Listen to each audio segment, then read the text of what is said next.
touchdown passes in 3 games. Meanwhile, there's a new star on the rise here in Denver. Whit Taylor, who rewrote all the records in college at Vanderbilt, has now burst upon the scene in arena football.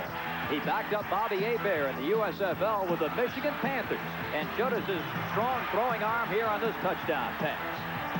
Now Whit Taylor concentrates on arena football and has moved to the great indoors and debuted last week with 10 touchdown passes in Denver's 73-57 win over Washington.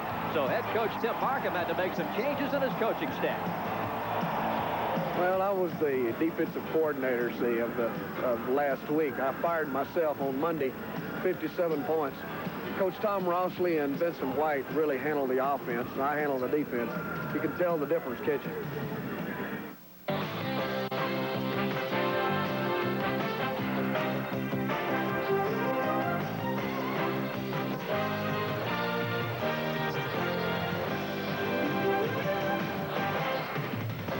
This is McNichols Arena in Denver, Colorado, and the scene of a first-place battle in arena football as the unbeaten Pittsburgh Gladiators are set to go head-to-head with the Denver Dynamite. Hi, everybody. This is Bob Rathman, my partner Lee Corso, to analyze the action tonight. And, Lee, we've got the 2 most exciting teams in arena football on display. This game features the 2 top scoring teams in the league also. Both of them have the skilled athletes to exploit the man-for-man pass defense that's used in arena football. And the man who has exploited that man-to-man coverage the most has been Pittsburgh's Russell Hairston. He's been Mr. Whole Show for the Gladiators. Number 23, Hairston, is quite an athlete. He can run with the football after he catches it. He's got good size, good speed.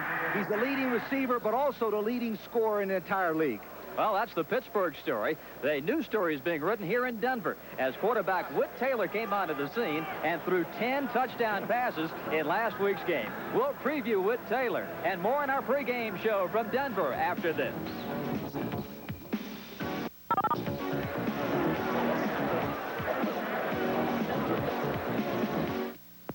Welcome back to McNichols Arena in Denver, everybody. Pittsburgh and Denver for first place in arena football. Well, the fans here late last week got a rare treat as they enjoyed a truly remarkable performance as their new quarterback, Whit Taylor, burst on the scene with 10 touchdown passes. Whit Taylor, number 10, did a great job. With 5 days practice, he threw 10 touchdown passes to 5 different receivers. The secret to Whit Taylor's ability is mobile. He can get away from the pass rush. He throws the ball straight from the pocket, and he also throws the ball straight on the run. It has been quite a change of scenery for Whit Taylor. He traded his lunch pail for a football. Well, I really had not expected it at all. I was in Nashville working at a lumber company and got a call from Coach Markham on Sunday before I came out last Monday, and he said they needed a quarterback. I knew Coach Markham from San Antonio in the USFL, and I guess that's how he got my name also. So he gave me the call, and I said, shoot, why not? So hopped on the plane the next morning and just started getting after it. 10 touchdown passes, an incredible game, 73-57, a win over Washington. We may see more of the same tonight. I think he's going to be a great asset to this team. There's no question about it. So it's Whit Taylor in Denver and Russell Hairston in Pittsburgh, all set to go at it here at McNichols Arena. Back with the kickoff after this. It's hard-working refreshment by United Airlines. You're not just flying, you're flying the friendly skies. And by Budweiser, Beechwood Age for that clean, crisp taste. This Bud's for you. Pittsburgh and Denver, and the head coaches. On the left is Denver's Tim Markham, who won the National Junior College Championship in '79. And on the right, Pittsburgh's Joe Herring, who coached under Walt Michaels with the New York Jets. The Pittsburgh Gladiators will be kicking off in this game to the Denver Dynamite, and Korean-born Lee Larson, the second leading kicker in arena football, will be kicking it off for the Gladiators. And keep in mind the net rule that so often comes into effect on long kicks. Any kick that goes off the net is a live ball. The deep man, number 42, Darrell Taylor, leads the league in returns over 20 yards per kick return in arena football. Pittsburgh is unbeaten. They've won all 3 of their games. Denver is 2-1 and coming off that remarkable 73-57 verdict over Washington. Lee Larson is ready. The Pittsburgh Gladiators ready to charge out of their own end zone. The fans of McNichols are ready, and here we go with arena football from Denver, Colorado. And Darrell Taylor brings it out to the 15. And he's upended by Craig Federico. Let's take a look at the Denver offensive lineup. And, of course, two-way football here in arena ball. You see their offensive and defensive positions. Keep your eye on the man there for the Denver Dynamite. Key man is number 1, Gary Mullen, a wide receiver. And there's the quarterback. Back for an encore performance after that record-setting game of a week ago with Taylor out of Vanderbilt. First and 10 for Denver at their own 16. Confusion in the backfield, but Taylor gets it off, and it's complete. And Chris Brewer makes the catch on the near side.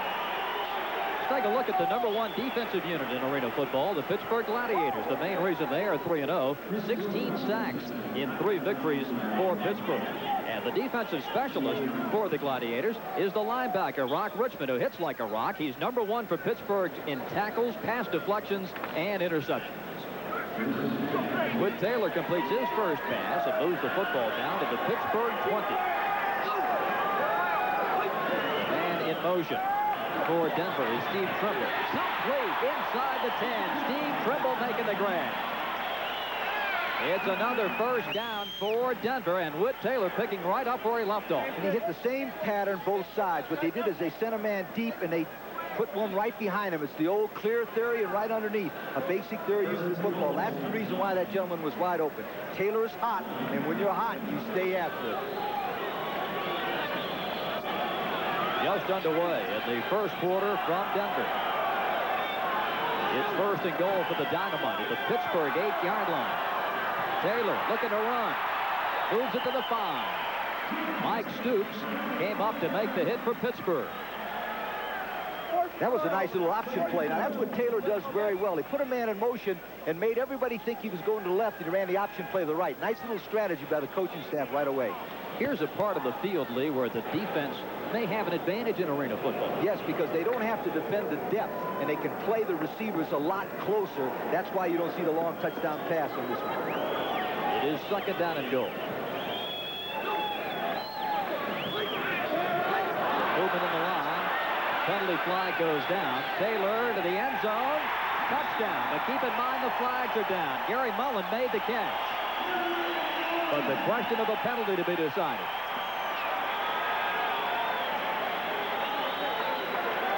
There was some movement, Lee, on that line. Offside. Defense. Holding. Offense. Number 60. Replay. So it's going to be second down and goal, and just wipe that play right off the books. Okay, what happened is when they have a penalty on both teams, they just start all over again. In other words, they don't take the most severe penalty. Some people say, well, why don't they take a 10-yard penalty, and if you only had a 5-yard penalty, why don't you give the team 5? But that's not right. They don't do that. I don't know why they don't do that, but they don't do it. It seems like the fair thing to do would be to mark it off. Absolutely. It nullifies, so second down and goal from the 5-yard line for Denver. Well, you can tell in just a few plays, this young man, Wood Taylor, knows what he's doing back there. As time looks back to the left to Mullen, it's going to be incomplete. And Wood Taylor was out of bounds at the 9-yard line on the near side. On this low-angle shot replay of Taylor. Now watch, remember I talked to you at the top of the show how mobile he was? Watch, he gets chased out of the pile by number 54 Walls there, but he steps on the out-of-bounds line right there. When he stepped on that, the game stops right there, no matter what happens. And Taylor took a shot into the boards after he unloaded the pass. It is now third and goal from the 9-yard line. Wood Taylor, the most prolific passer in Vanderbilt history. His senior season was the 1982 campaign and a big intrastate win against the Tennessee Volunteers. Third and goal from the 9.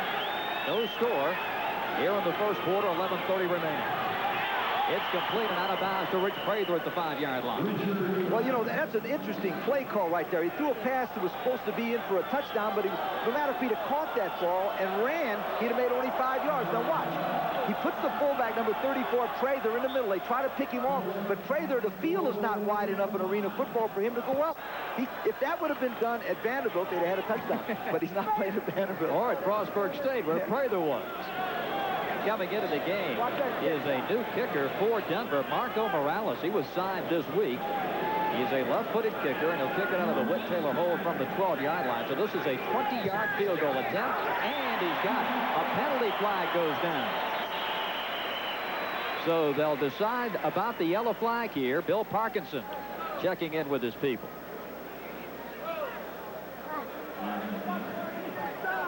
Line up inside on that. Illegal rush. The number 8 in the defense. Field goal's good. So the first field goal in 4 games for the Denver Dynamite is on the board, and Denver takes a 3-0 lead over Pittsburgh with 10:45 to play in the opening quarter from McNichols Arena in Denver. It jumps off to a 3-2 lead on a field goal of 20 yards by the new man on the scene, Marco Morales. The deep men for the Pittsburgh Gladiators, number 8, Ricky Mitchell, pulled a hamstring in practice a couple of days ago. We'll check on his condition as the game moves on. And number 31, John McClellan. And the man who just hit Denver's first field goal of the year, he's the 3rd kicker they've employed. Marco Morales is set to kick it away to the Pittsburgh Gladiators. 3-0 Denver lead. And Morales with the boot. Fumbled in the end zone. Mitchell goes to one knee. A touchback. Pittsburgh hands it first down from the 5-yard line. So the Gladiators come out, and we've done a lot of talking, Lee, about the quarterback of Denver, Whit Taylor, but Pittsburgh's got a pretty good quarterback of their own, Brendan Fulmar. Brendan Fulmar has hit 49 for 72. He's hit 49 of 72 passes for 525 yards. He's a good football player. There's Joe Herring. Joe knows that this is going to be the toughest game he's had by far. There's Brendan Fulmar, the quarterback. The first of 2 regular season meetings. Pittsburgh and Denver play next weekend at the Civic Arena. Now Fulmar puts a man in motion, and that is Mike Stoops. And he goes to his big gun, the wide out, Russell Hairston, and Russell makes the catch at the 13-yard line. The defensive specialist for the Denver Dynamite is Rob DeVita. And he is into the ballgame. He is the man who takes the quarterback's place, and what an effective job he does, Lee. He leads the team with 4.5 sacks. But he's also their inspirational leader. He's the team leader on defense. 9 minutes, 50 seconds to play in the opening quarter. Denver leading 3-0. Pittsburgh has it 2nd down and 3 from their own 13. Fulmar.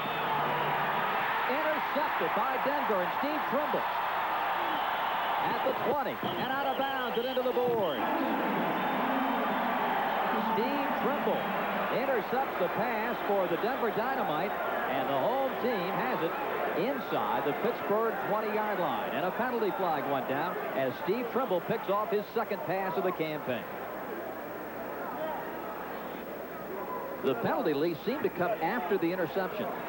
Well, I think they're a little confused. It looked like right now they're having a little discussion about what penalty came first. There's 1, 2. There's only 3 flags down there, isn't there? When you see 4 flags from 3 referees, then you know we got a problem. Then you know Joe Herring wrote the coach threw it out there. So now Parkinson once again checks with his lineman, and Bill's going to tell one and all what the call is. Offside. Defense. Personal foul. Number 60 on the defense. Okay, what that does, that's the longest discussion in the history of arena ball by the officials. And there's 2 penalties, so what they'll do is they'll tack on a 10-yard penalty here because of the major part of that penalty being, and Tim Marco doesn't know what's going on. I tell you what, he's an aggressive football coach right there. Yeah, that's it, Coach. Give it to him. He's really chipping the ivory. It's a good thing we don't have him mic'd in this game. So Pittsburgh does not suffer an interception. Brendan Fulmar and company back in business, and they've got it 1st and 10 from the 20-yard line. Man in motion is Stoops. Back to pass, Fulmar. Incomplete. Too tall for Stoops at the Denver 20. And there to defend was Woody Cotman, a young man out of the Notorious State. Cotman made a nice play there at number 21. He's a good football player and is playing very well at 5'10", 170. But John Norris, number 65, put his helmet right in the puss of Brendan Fulmar, and that's why he threw the ball high. As you know, he's throwing the ball high. That means he's not following through. 2nd down and 10 for Pittsburgh from the Gladiator 20. Hairston wide to the near side. They go the other way to Mike Stoops. Mike takes it down to the 20-yard line and very close to a Pittsburgh first down. They'll check the chains and see whether it is 1st and 10 or a 3rd down and inches. Boy, this is one of the most difficult calls in arena football. This 3rd down and inches. Remember, we talked about it when we were on the show before. Do you go for a quarterback sneak? I say he should go for a quarterback sneak no matter what. So we'll see how Joe Herring decides to play it here on 3rd and inches. Pittsburgh into Denver territory for the first time. McClellan in motion. Stoops, the quarterback falls forward. Brendan Fulmar, and let's see if it's close. Enough for that first down. They're going to spot the football, and that's the most important thing of all. Okay, the reason I don't like that play in a replay, you can see it. You do not take the ball and move it backwards when you only got 6 inches to go. You go forward and drive it. That's a horrible call. And I tell you what, it's happened 6 times in arena football. Is it just maybe a mental mistake in the quarterback? No, what happens is they don't practice the quarterback sneak long enough. Now you ought to run a quarterback sneak. Try it. See what happens. You might like it. 4th and inches now.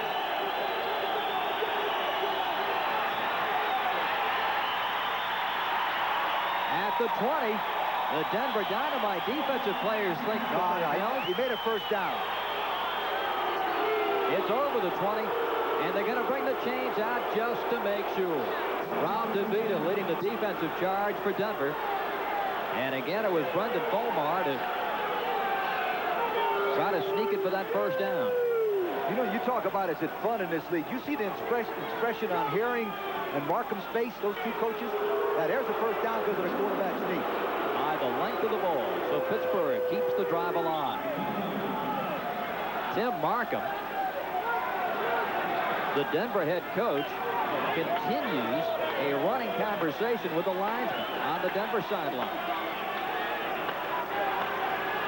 There's Brendan Fulmar's statistics from a week ago, now trying to put his foot on the board today. They can take the lead, and they do. A touchdown pass to Russell Hairston. That's the 10th touchdown catch in 4 games. And Pittsburgh takes a 6-3 lead. Oh, this is unbelievable. You know what they did? On this replay, you're going to see a perfect example of a guy going down. Now watch Hairston, number 23, fake to his left, and Cotman right there takes his long step. Boom, he's got him. You never allow a post pattern in any football. You make the guy throw it outside, never inside. Never. Boy, and 1 step beats you in this game quicker than anything. Especially inside, because it's easier to throw. There's the swinging gate. Now watch, they'll put everybody in the left, and then they'll swing over to the right and kick it. I'll explain that later on in the show. It's a terrific theory. Never works, but it's terrific. Here's Lee Larson, the kick. High snap. Fulmar gets it down, and the kick is no good. It was wide to the left, and a penalty flag goes down.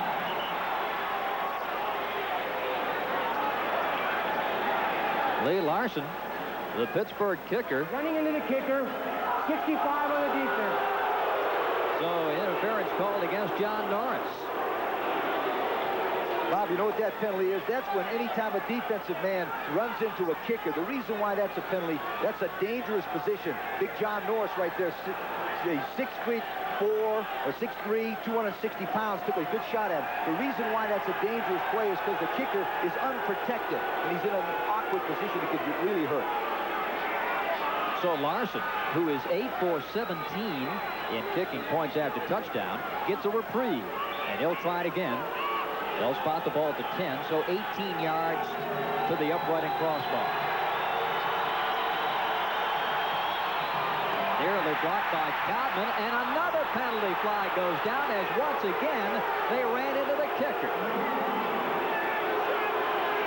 Boy, is this exciting? Listen, now we got this one. I'm going to show you what I'm talking about. When you take a guy and put him in a position, an awkward way, he's going to, I'll let the official explain this to you, then I'll go over it. No foul on the play. He was blocked into the receiver. No good.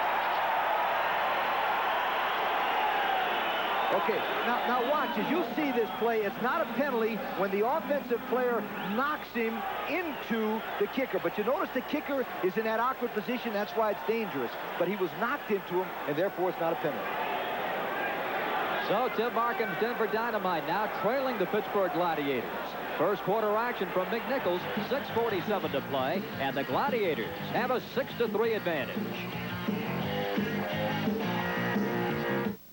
Pittsburgh 6-3 leaders over Denver here in the opening quarter, and the deep man for Denver is number 42 Darrell Taylor, who leads the league in returns, averaging almost 21 yards per return, and Lee Larson, who missed that extra point and was blocked into the play, so there was no foul and no score. So Pittsburgh settles for just the touchdown, and they lead 6-3.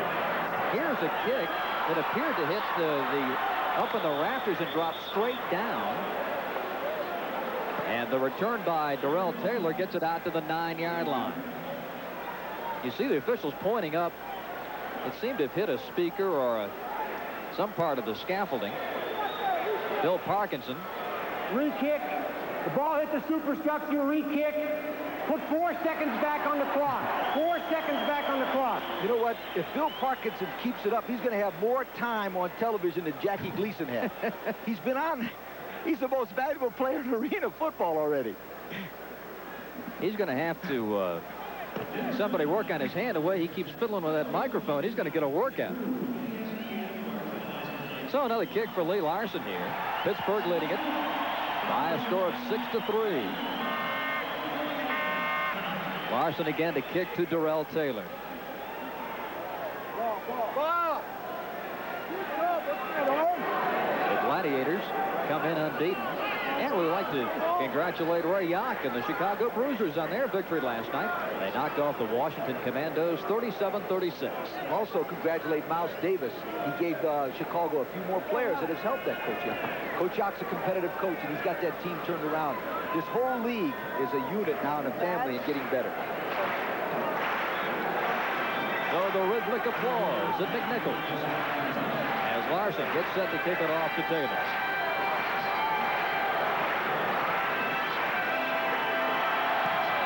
Here's the kick, line drive to Taylor. 10, 15, cuts back 20, and up to the 22. So with Taylor and company, take over after the 5 return by Taylor. First down and 10 from the Denver 22-yard line.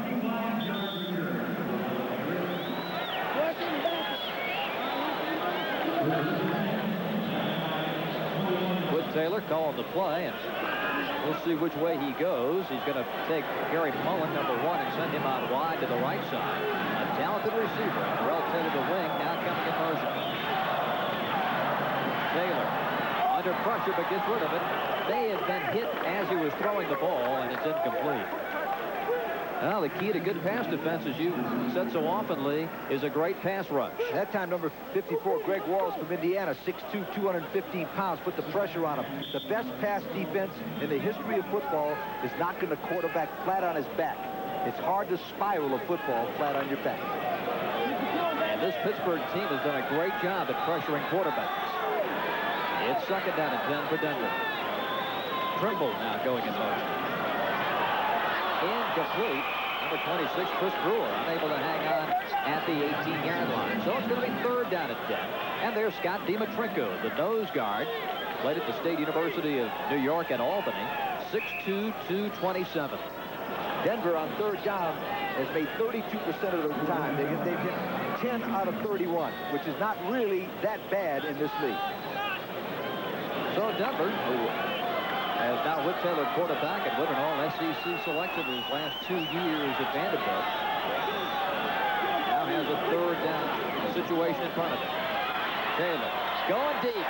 Mullen, incomplete. Mullen working against Hairston, and that's quite a matchup. Boy, that's a great replay on this. This is the 2 finest athletes in this league. Now watch Mullen on the bottom. Number 1, give him a head and shoulder fake to the right, get him to turn around, and then he's got him beat. But the ball was overthrown. He did not throw that ball with enough arc. If he would have, Mullen could have run under it, number 1, and made a touchdown pass. Hairston's a receiver by trade. It's tough to teach those offensive guys the defensive steps. Very tough. Now, Marco Morales comes into the game to try a field goal. Whit Taylor spots it down at the 14. This is a 44-yarder. Off the net, playable. Mitchell, loose ball in the end zone.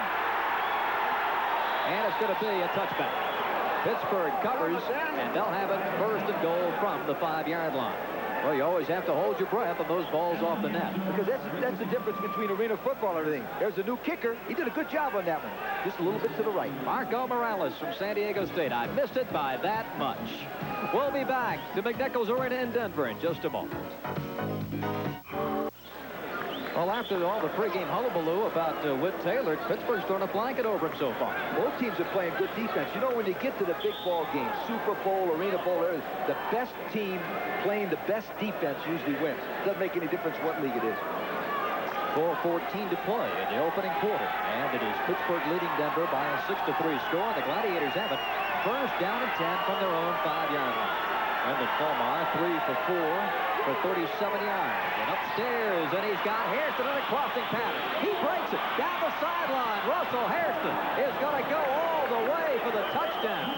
No flags, and Pittsburgh takes a lead of 9 to make that 12-3. For the second time today, it's Fulmar to Hairston. We talked about this at the top of the show. Not only does Hairston catch the ball well, but he runs well after he catches it. Watch Woody Kopman. I told him, don't let him catch an inside cut on him. Now watch, he stiff arms Woody Kopman, who's only 5'10", 170, and outruns everybody else.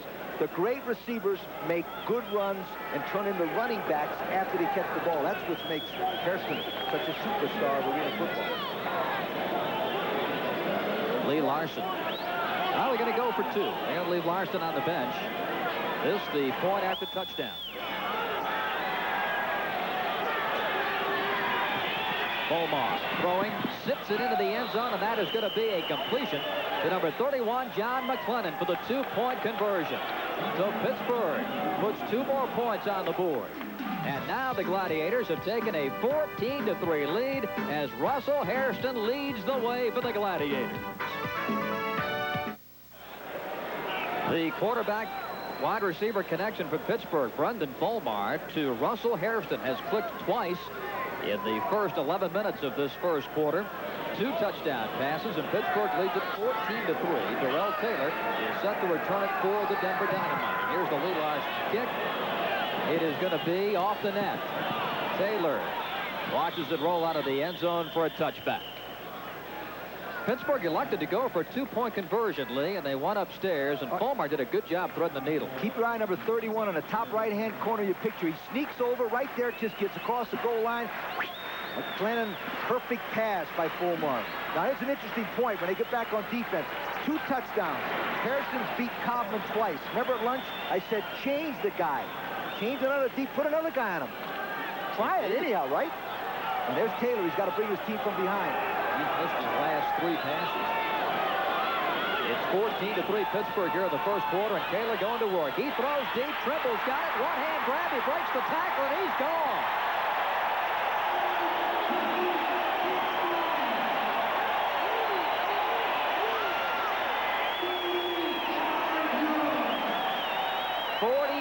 Yard touchdown pass from Whit Taylor to Steve Trimble, and the Dynamite got the Pittsburgh lead to 5.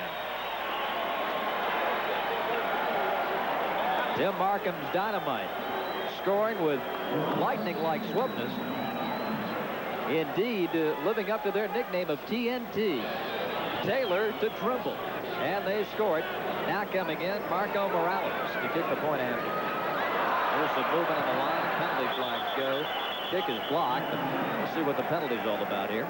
Craig Federico, number 45, with some movement for Pittsburgh.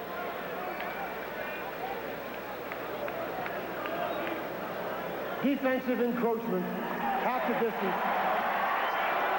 So Marco Morales will kick it again. Key point here, too, Lee. You can't afford to lose any points in the kicking game. Because that could be the difference. When you have 2 great teams playing, or 1 and 2 playing, defense in the kicking game almost always decides who wins the ball game.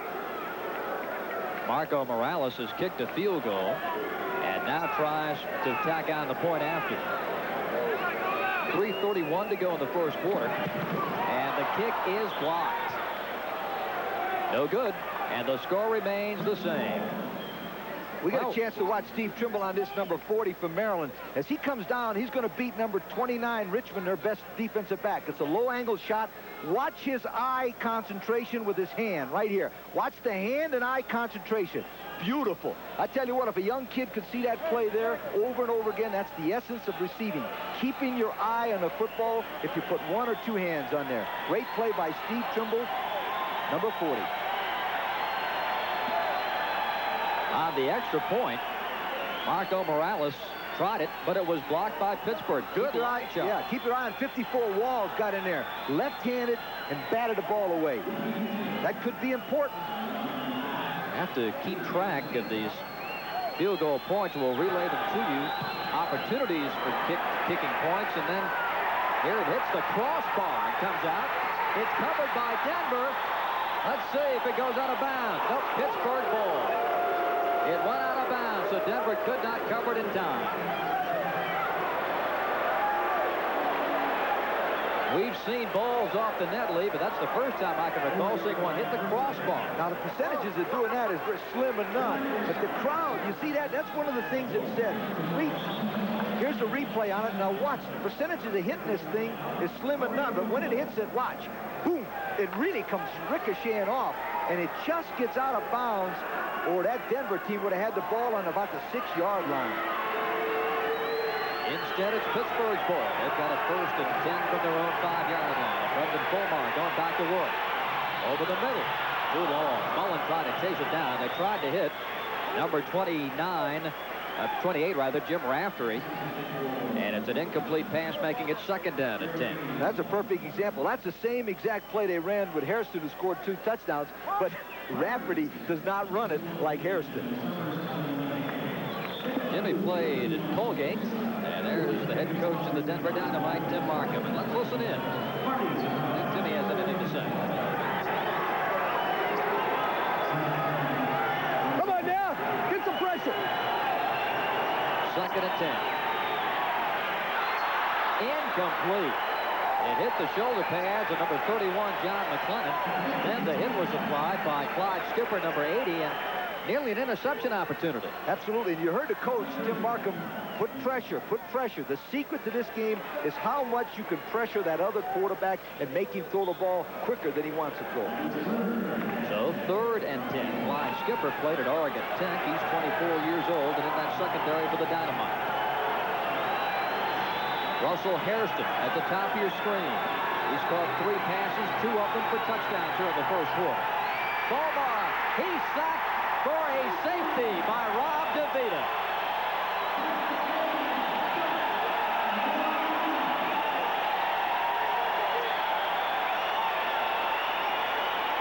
Add 2 for the Denver Dynamite. It is now 14-11. Watch Rob DeVita, number 32, shoot the gap. They had a busted assignment. Now he's the 2nd man from the right there. The right guard did not block the right man, and it got a safety. The interesting thing about that is that the Pittsburgh defense has caused 6 safeties, and the other teams in the whole league have only had 3. So look at that. They got beat by their own weapon right there. 14-11 Pittsburgh. 1:42 to go in the 1st quarter. So now Pittsburgh will be kicking off to Denver. And once again, it is Darrell Taylor, the leading return man in the league, back deep to take it.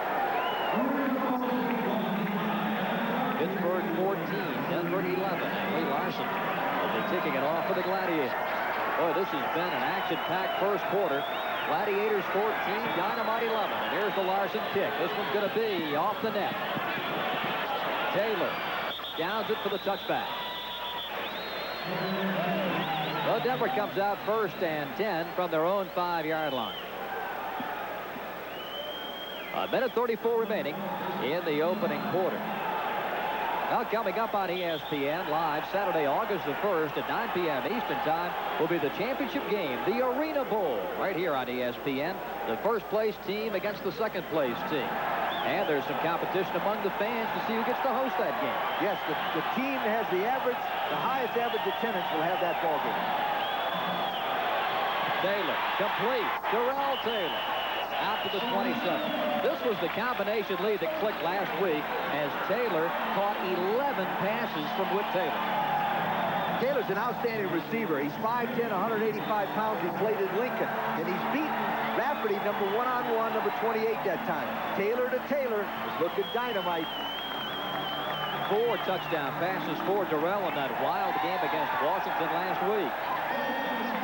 First down and 10 from the 17 for the Denver Dynamite. You see the wave in the background here at McNichols. Trimble in motion, and Taylor back to pass. Mullen. Touchdown, Denver.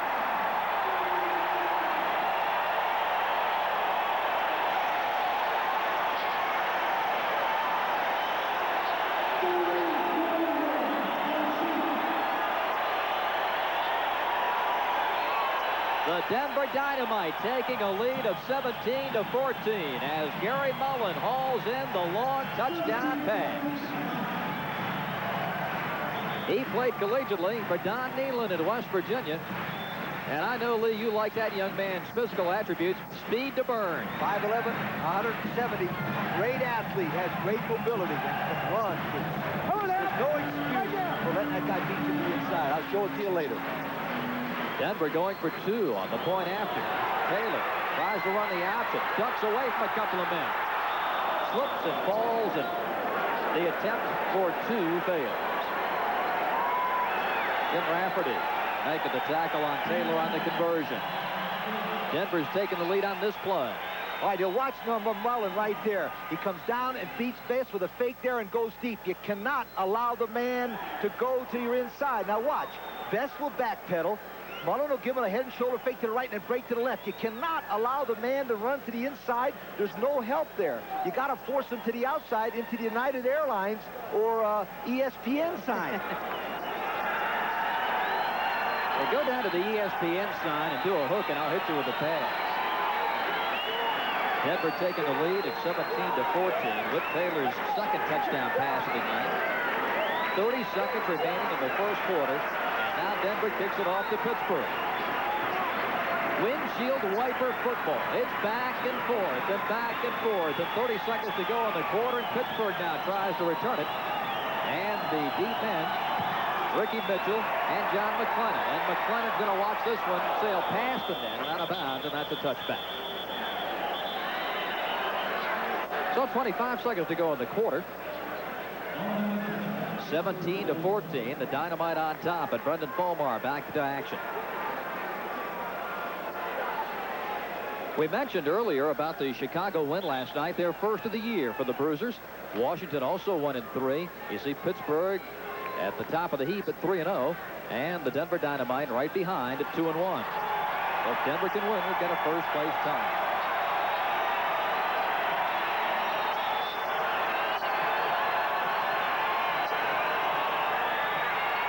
Pressure.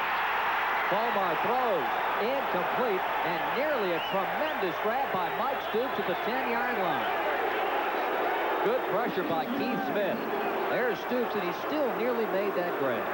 That's going to be the final play of the opening quarter from McNichols Arena in Denver. The Denver Dynamite coming back behind the strong right arm of Whit Taylor to take a 17-14 lead at the end of one period.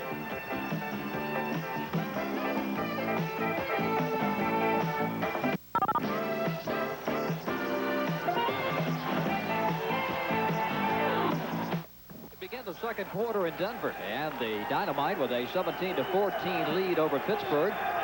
Jim Markham's forces down in double digits, but they've come back with 2 Whit Taylor touchdowns to take the lead.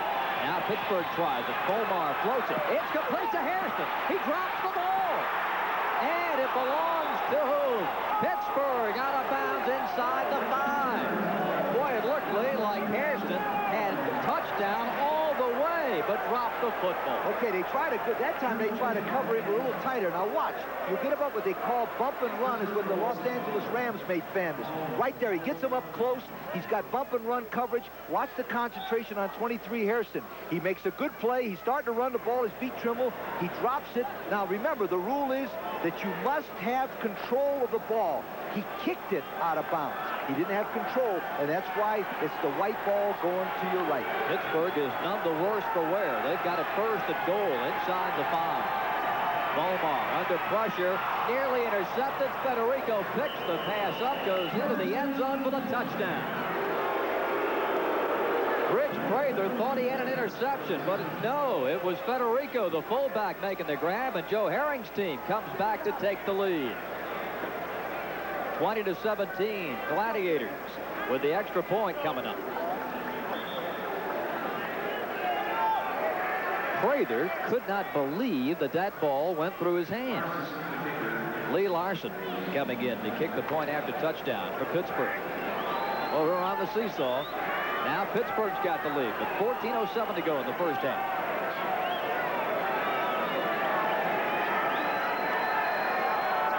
Quarterback Brendan Volmar is the holder. Puts it on the tee, and the kick is good. So Lee Larson adds the point after touchdown. 14:07 to go. And now it's Pittsburgh up by 4. In the battle of the quarterbacks, Brendan Volmar with 3 touchdown passes. He just hit that one to Craig Federico. Now Denver to receive the kick, and Darrell Taylor, the deep man for the Dynamite. Pittsburgh 21, and the Denver Dynamite 17. Lee Larson, the kickoff man for the Gladiators. Korean-born, kicked collegiately at the University of Hawaii. Taylor. 5. Hit and drop. So spins away. They do not rule him down. Now they do as he gets to the 6-yard line. Well, here's the touchdown play for Pittsburgh a moment ago late. Volmar hitting Federico. Okay, the key play in there is watch this guy, Rick Prather, and watch that guy, Federico. They'll put a man in motion, and they'll pick him off. Federico goes to the flat. Prather tries interception, doesn't get it. He gets the touchdown. Watch it. You'll see this a great play. Now, as he comes down in line, watch number 34 in the middle of your picture. He gets picked off almost. Ooh, great concentration by Federico, and a touchdown for the Pittsburgh Ball Club. Craig Federico out of Illinois State with the touchdown play. Now Whit Taylor going to work, and incomplete. At the 13-yard line, Darrell Taylor was defending against Mike Stoops. Both coaches, Joe Herring of Pittsburgh and Tim Markham of Denver, have really been going at it with the referees. Either they're going to get called for some kind of a penalty, or they've been to acting school and they know they're on television this week. Boy, they're putting a show on for us, aren't they? Hey, home screen. Home screen. Both coaches candidates for the John Barrymore School of Acting Award tonight. Okay, Herring's got Manning right there. That's Ed Manning, his official. Jeff Bergman is on the other side with Tim Markham. Twin receivers, wide left for Denver. Now they break Brewer back in motion toward the formation. Taylor throwing, wide open. The catch is made at the 20, and the tackle is made at the 16. Chris Brewer made the grab. Someone lost the assignment because Brewer was wide open. What happened on that time, on this replay, you're going to see they had a man in motion, and they made a misassignment. Now, let me tell you what they did. They crossed. And in arena football, they have what they call a verbal sound, like you got him or I got him, but they found out they can't hear inside. And that's why you'll see guys like that, like Brewer, wide open sometimes. When you say they can't hear inside, it's because of the noise. Because of the noise back. In open stadiums, you can talk and hear each other on defense. You can't in arena football. Denver has it. 1st and 10 for the Pittsburgh 17. Taylor. Oh, what a Houdini move that was. And the pass is incomplete. Nearly intercepted by Mike Stoops. Whit Taylor with a tremendous escape as he split not only his own player, but a defender as well. Houdini is number 10. Watch him. Whoop! He goes underneath him, but he doesn't get away from Scott Dimitrenko, who lands right on top of him. And that was called in the grass, which means he had a hold of him. He got rid of the ball, but he had a hold of him, and that's why they called the ball down there. So a loss back to the 24-yard line. Denver has it 2nd down, and about 19 yards to go. Taylor's numbers so far. Looking to the end zone. Gary Mullins got it. Touchdown, Dynamite. His 2nd touchdown catch of the game, Gary Mullins.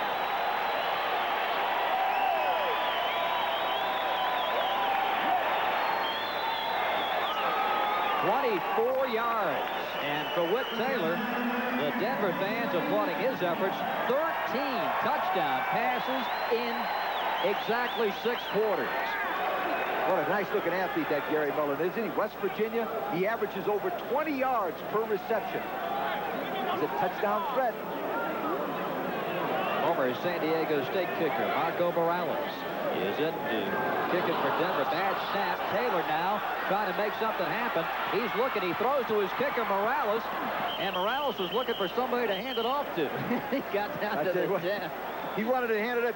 He wanted to hand it to that official as fast as he could. I tell you. 11:09 to go in the second quarter, and it's the Denver Dynamite back on top, 23-21 over the Pittsburgh Gladiators. This is where Michael Jordan kept practicing his jump. It's Denver 23 and Pittsburgh 21. We have 11 minutes and 9 seconds to go in the second quarter. And the points keep coming fast and furious. Now here's the kickoff into the net. Ricky Mitchell's going to try to return it. He's going to watch it rolls out of bounds for a touchback. The kick's off the net.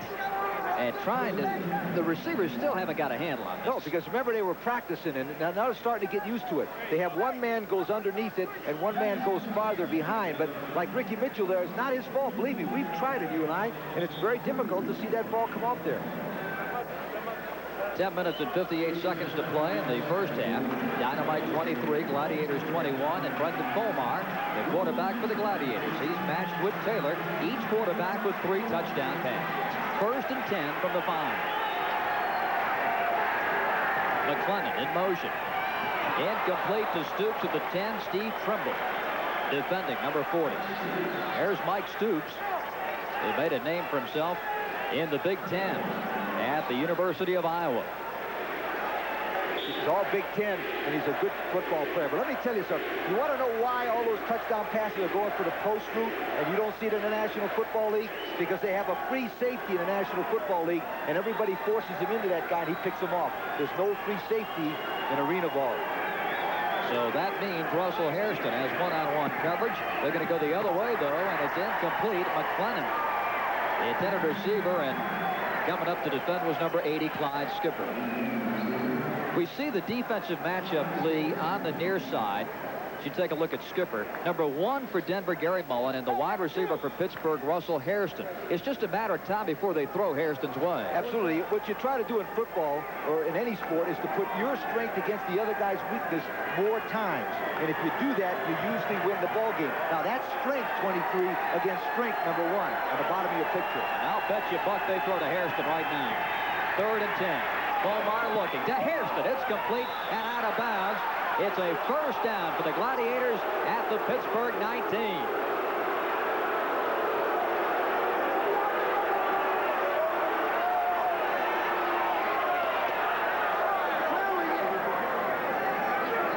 Now, the secret of pass protection, pass protection right here, no matter how good a quarterback. Now, watch Federico get a good block on number 20.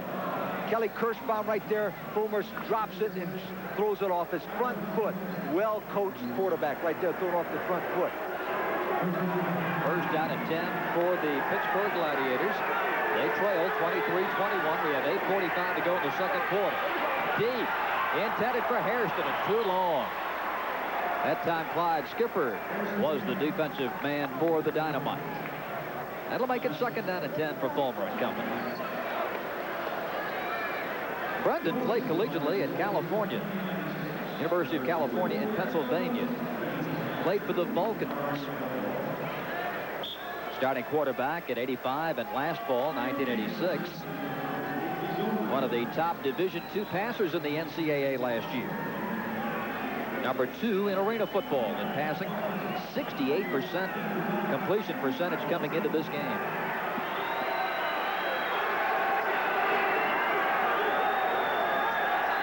Stoops in motion. And Stoops makes the catch.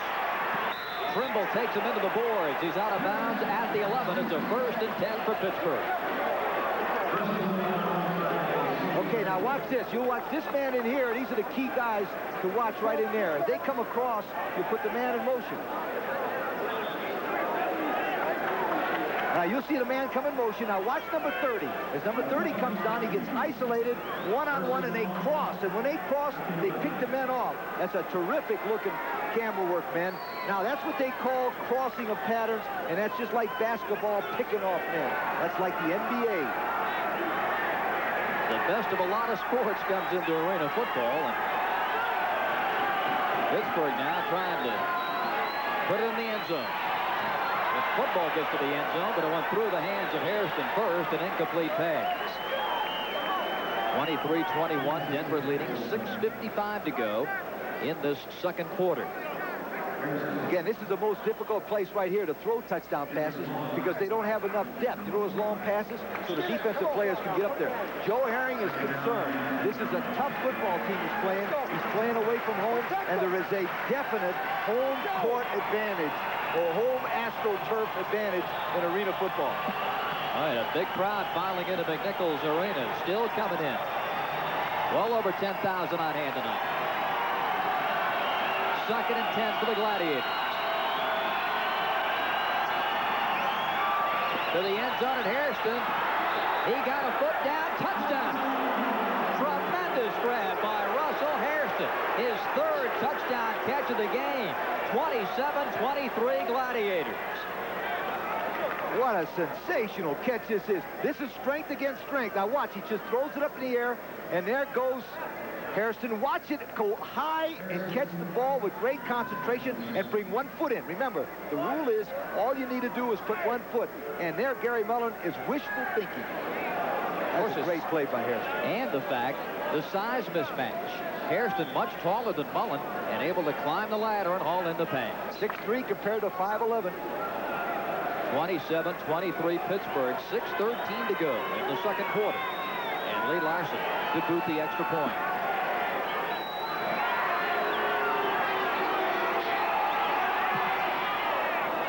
And the kick is good. So with 6 minutes and 13 seconds remaining in the first half, the Gladiators now have constructed a 5-point lead. This is a hamburger getting hard and dry because it's cooking on a flame that's too high. At Hardee's, we make our quarter-pound hamburgers at a lower temperature, so they cook up thicker, succulent, full of natural juices, and the flavor doesn't go up in smoke. Hardee's, we're out to win you over. The Pittsburgh Gladiators have taken a 5-point lead over the Denver Dynamite, 28-23. 6 minutes and 13 seconds remaining in the second quarter. That touchdown pass was good for 11 yards. As Volmar has thrown 4 scores. Taylor, the deep man for Denver. Larson kicks it away. Off the net. Taylor to the outside 5. Cuts the corner and gets it out to the 8-yard line. Oh, Brendan Volmar with his 4th touchdown pass, and this one, Lee, got the Gladiators back on top. It goes to Russell Hairston. Now watch him. This is an automatic play. If they play it close, they dump the ball high. Now watch Hairston go real high in the air, out jump Mullen. Now there's a bunch of lines back there, but that white one back there is the one that counts. He had both feet in. That's a great job of camera work by our crew up there. Remember, the rule is this. You need to keep 1 foot in. If you get 2, that's a bonus. But still 6 points. 28-23 Gladiators. 5:40 to play in the half. And Whit Taylor, quarterback for the Dynamite, and here he goes. And he pulls the ball back down and gets sacked by Craig Walls. That's the 3rd sack for the Gladiators. And Walls leading probably the most impressive defensive front of the 4 clubs in this league. He's got real good quickness. He played linebacker at Indiana when I was a coach there. He was a second-team All-Big Ten player, a native of Pittsburgh, Pennsylvania. He's got nice quickness, and he got to the guy then. So Denver now has it 2nd down and 15 yards to go. Taylor throwing from his own end zone. Lofts it high from Mullen. And too long. Incomplete. The defender had fallen down. Number 29, Rock Richmond, had hit the turf. And Gary Mullen was open, but the pass far too long from Taylor. He's now 8 for 14. I'd like to say something about that turf, too. That is the best turf we've seen in arena ball so far. It's an Astro turf. It's beautiful. It's got all of it, and there's very few creases in it. That's a good-looking turf right there. It is one of the factors that the founder, Jim Foster, is very much aware of as he gets set for what he hopes will be a flourishing 1988 arena football season. I think you'll see good turf in all the cities next year. Taylor under pressure. Federico drops him at the 2-yard line. Craig Federico, sack number 4 for the Gladiators. Federico made that tackle, but Scott Dimitrenko, number 98, 6'2", 227, was the man who forced Taylor out of the pocket. So Federico right there, number 45, could make the tackle. Played at Illinois State for Bob Oltowski. I mentioned his name, Bob Oltowski, because he coached for me for 7 years. A little plug. Doesn't hurt. Now, the new kicker for Denver, Marco Morales, will try this from his own end zone. This field goal attempt. He's 4 yards deep in his end zone. 62-yarder, and it will be returned. Ricky Mitchell at his own goal line.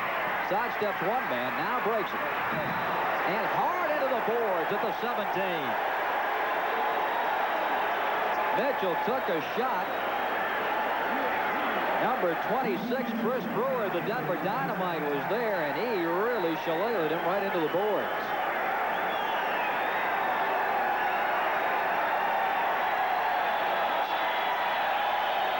Hit, and some of the Denver players were walking off their bench. The fans sitting right on top of the action, loving every second of it. This is like the Broncos versus the Raiders.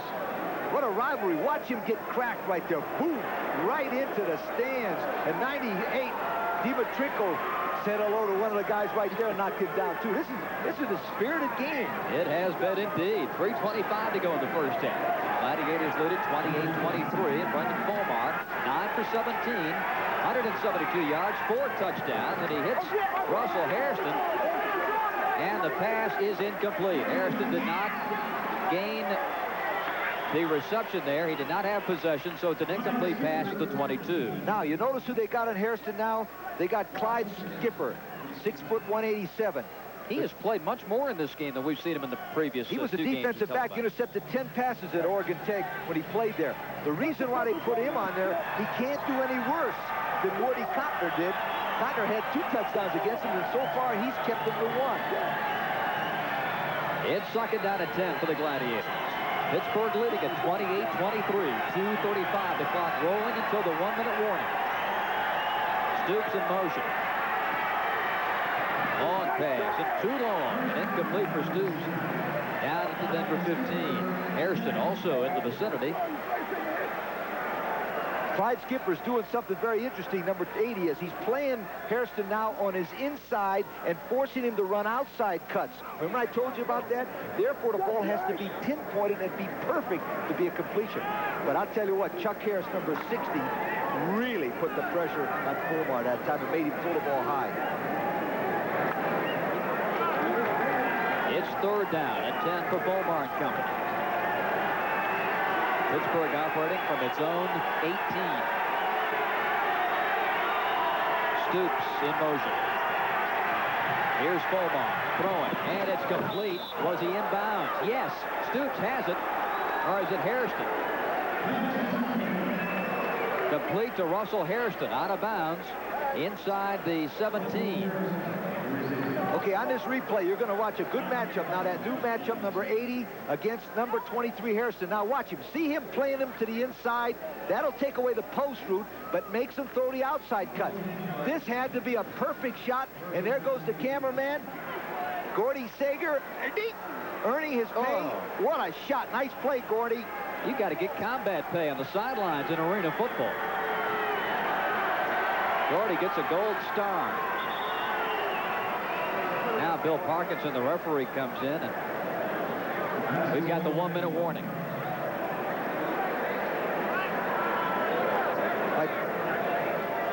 Denver has 3 timeouts. Pittsburgh has 3 timeouts. 1-minute timing rules are now in effect. which means the clock will stop with incomplete passes, etc., just as in outdoor football. The gentleman on your left there is Perry Moss. He's the offensive coordinator talking to Brendan Furman. Let's go 30. Let's go 40. 40 key. 40 key must mean there'll be 4 defensive linemen, and somebody's going to be keying somebody. That's the Denver defensive call from Tim Markham. Gladiators lead it 28-23 with exactly 60 seconds remaining in the half. Stay with us at halftime. We'll be checking in with Sports Center for an update. Now Pittsburgh has it 1st and 10 from the Denver 18. You see those 4 defensive linemen down there? That's what he was talking about right there. Denver trying to put the pressure on Fulmar. The pass, too long. And Fulmar really took a shot that time. It may have been Norris, but he really took a blow as he got rid of that ball and threw it 10 yards beyond the intended receiver. Also, Mike Stoops, number 30, misinterpreted the play. He ran about a 15-yard out instead of an out and up. So they must have had a miscommunication either on the line of scrimmage or in the huddle. 55 seconds remaining in the half. Fulmar bidding for his 5th touchdown pass to pad the Pittsburgh lead.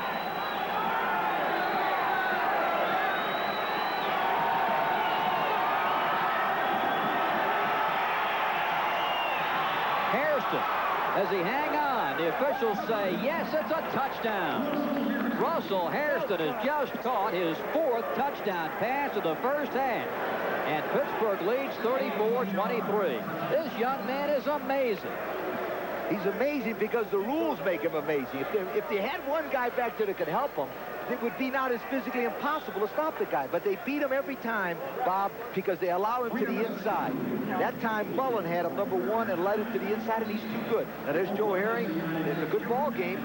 But I'll tell you what, that's the one thing they've got to stop at halftime. The coaches got to talk to each other about that. I am impressed with Hairston's concentration ability. Oh, and he catches the ball in the clutch. He's big. You see, that's another thing. He's 6'3", 206. That's good sight. They're going to go for 2 here, it looks like. 48 seconds remaining in the half, and the Pittsburgh Gladiators have taken a timeout here. Joe Herring puts the hands on the shoulders of Brendan Fulmar to talk about the 2-point conversion. We'll come back with that 2-point attempt when we come back. Working hard can really take it out of you. So I look for something to put it back.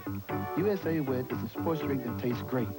No aftertaste, and it gets me moving because it has half the sodium and more potassium than Gatorade. USA Wet, the hard-working sports drink with half the sodium. Now in 3 delicious flavors. It's hard-working refreshment.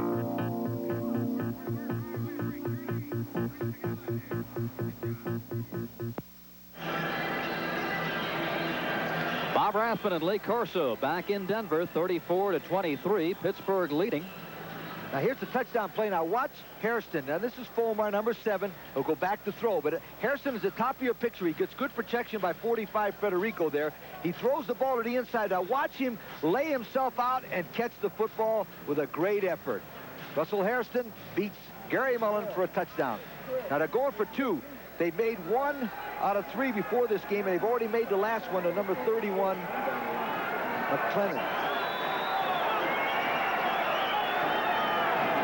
Fulmar looks, throws, complete. 2 points. Easy does it. Russell Hairston making the grab.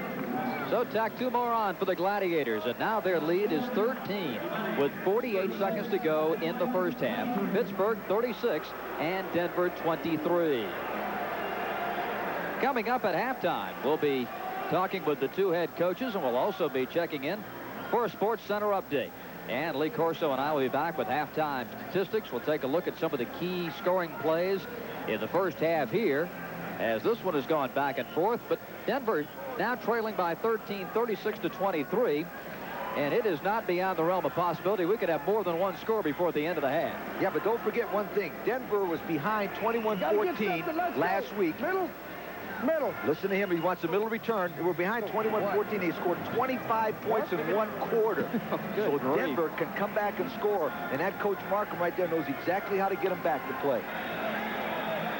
Denver ready to accept the Lee Larson kick. Terrell Taylor, the deep man.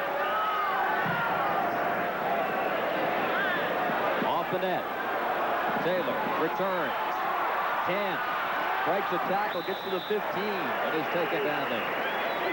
So Whit Taylor has exactly 35 yards of real estate to negotiate in 44 seconds. But he also has the clock stopping now like in regular football. Remember, if he throws an incomplete pass, the clock will stop now with less than 1 minute to go. Whit Taylor has thrown 14 passes. He's completed 8 for 3 touchdowns and 172 yards. What the hell is he talking about? What was he doing? He looked like he was looking for a center. Now Denver has it. First down at 10 from their own 15. Deep to Gary Mullen. He's got the speed. He makes the catch. Oh, my. What a great catch by Gary Mullen.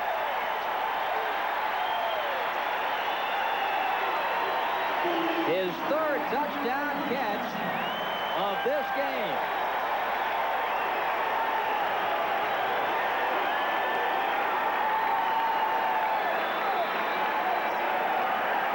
Gary Mullen is from the Pittsburgh area, and you got to like this little guy. He can really burn it down that sideline. 36-29, Pittsburgh, with 37 seconds to go in the half.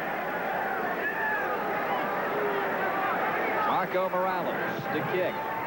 And it's good. A penalty flag goes down.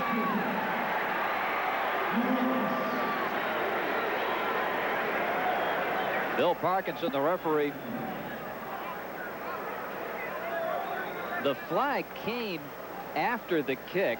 We may have a personal foul. We'll let Mr. Parkinson decide things here as he talks to Denver quarterback Whit Taylor. Running into the kicker on the defense. The point is good. We will penalize after the succeeding run back.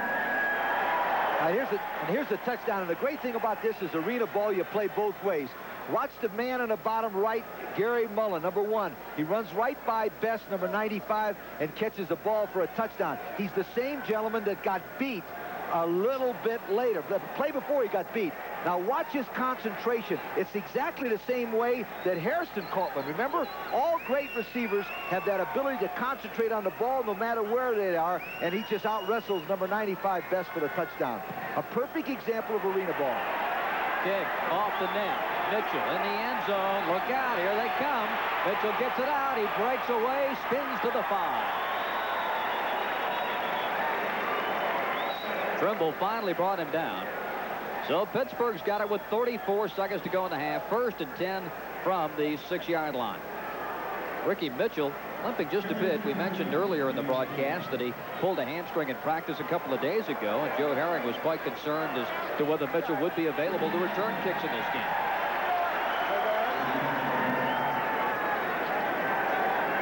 The roughing the kicker penalty has been assessed against Pittsburgh, so they'll move it back 1st down and 10 from the 3-yard line. Watch one thing here. Anytime the ball is inside the 5 in arena ball, it's a potential safety. Hairston out to the 10, to the 13. Clyde Skipper with the tackle. It looks like that Coach Markham has decided to put Skipper, number 80, on 23 Hairston to wherever he goes, and that's called a matchup. It's the same thing in basketball when you put one player against another, no matter where he goes on the court. And there is Russell Hairston, who has caught 13 touchdown passes in 4 games. He's got 4 tonight. Volmar has also thrown 1 to Federico. Volmar going deep. Hairston comes back, can't get it. Penalty flag at the 15.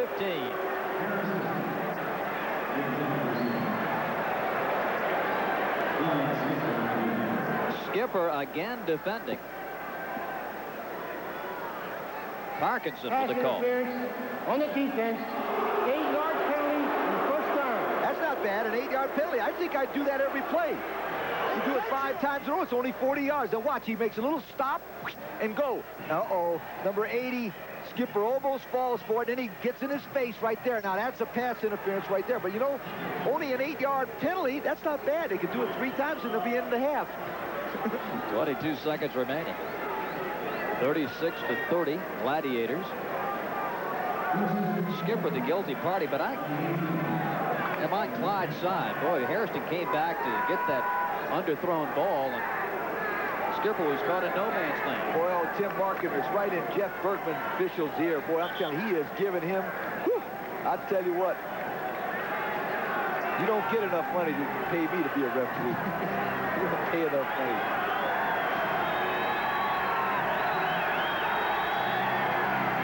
First and 10. Oh, a vicious hit, a penalty flag. Denver falls on the football. Keith Smith. Now DeVita. But it's going to be Denver ball. Brendan Fulmar really took a hit. Now the most... 54. On this replay, Keith Smith, 6'5", 240, comes from the right of your picture. Now watch, he gets around his man, and anytime you get a quarterback from the blind side, it's a potential fumble, and that's exactly what happened. Boy, that was a great pass rush. He's already had 3 sacks. That's his number 4. That's his 4th. Rob DeVita with the fumble recovery, and Denver's got it first and 10 at the Pittsburgh 13.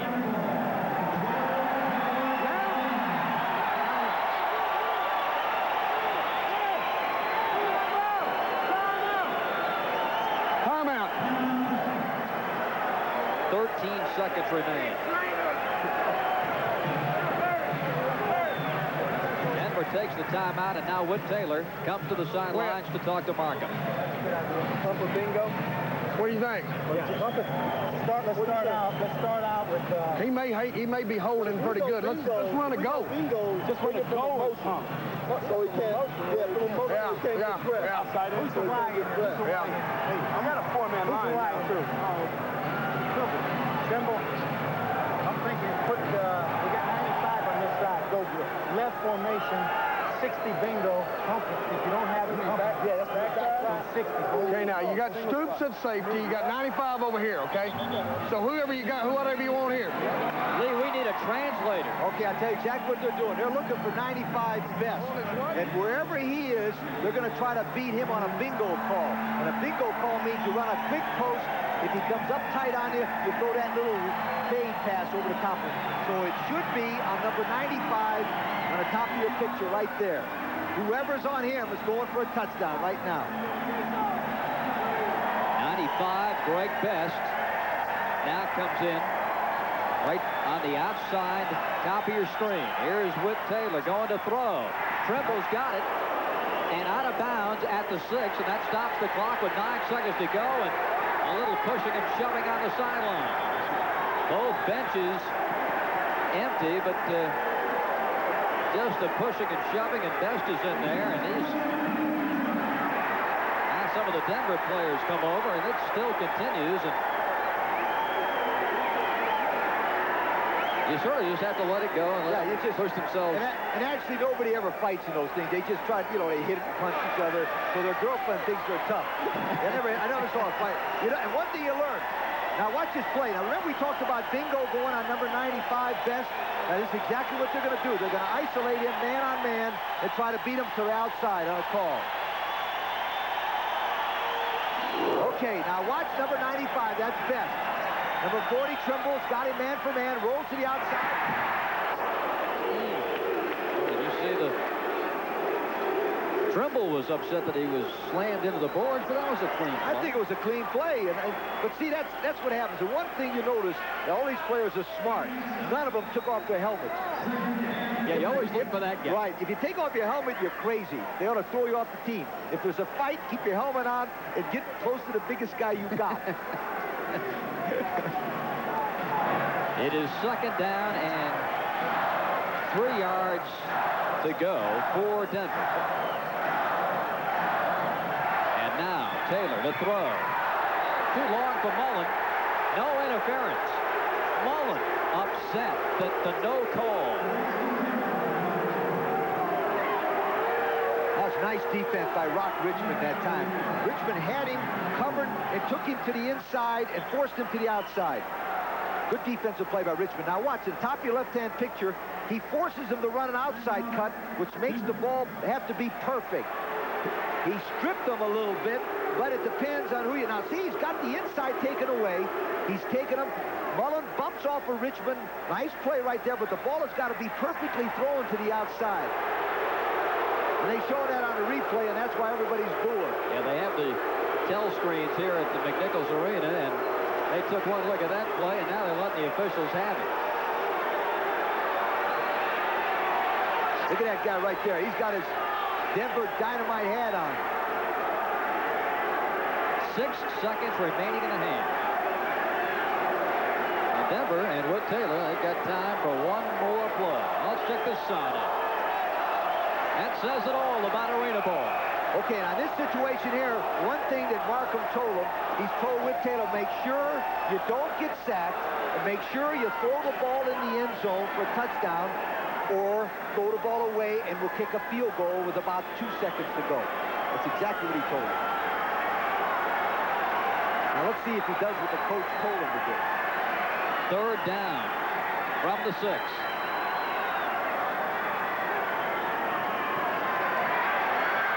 Sack. Back at the 14. Taylor trying to call for a timeout, and 3 seconds remain on the clock. The 5th Pittsburgh sack of the game. But Denver will get one more crack at it here, and it looks like the Dynamite have taken a timeout.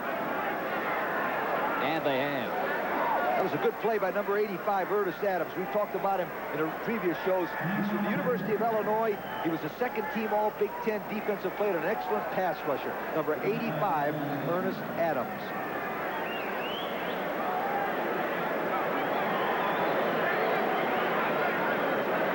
So the Denver Dynamite trailing 36-30.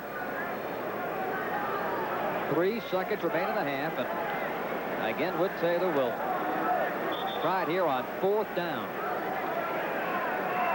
Are they going to try to kick now? They've put the kicker into the game, Marco Morales, and he will try a field goal here.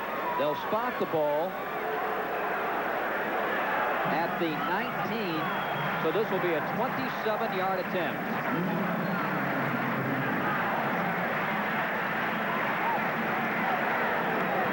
The kick is blocked into the air.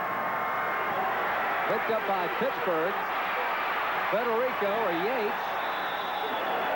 It is Federico, or Dimitrenko, excuse me, with the return. Scott Dimitrenko for Pittsburgh running it down, and that's the final play of the first half. Steve Trimble shaken up. Oh, that's Taylor. That's Taylor. That's Taylor. He made the game. He made a saving tackle there, but I tell you what, he might be hurt. Number 10. Now walking off the field under his own power. As you see, Pittsburgh Scott Dimitrenko heading to his dressing room. 36-30 is the halftime score. The Gladiators taking a 6-point lead into the locker room here at McNichols Arena.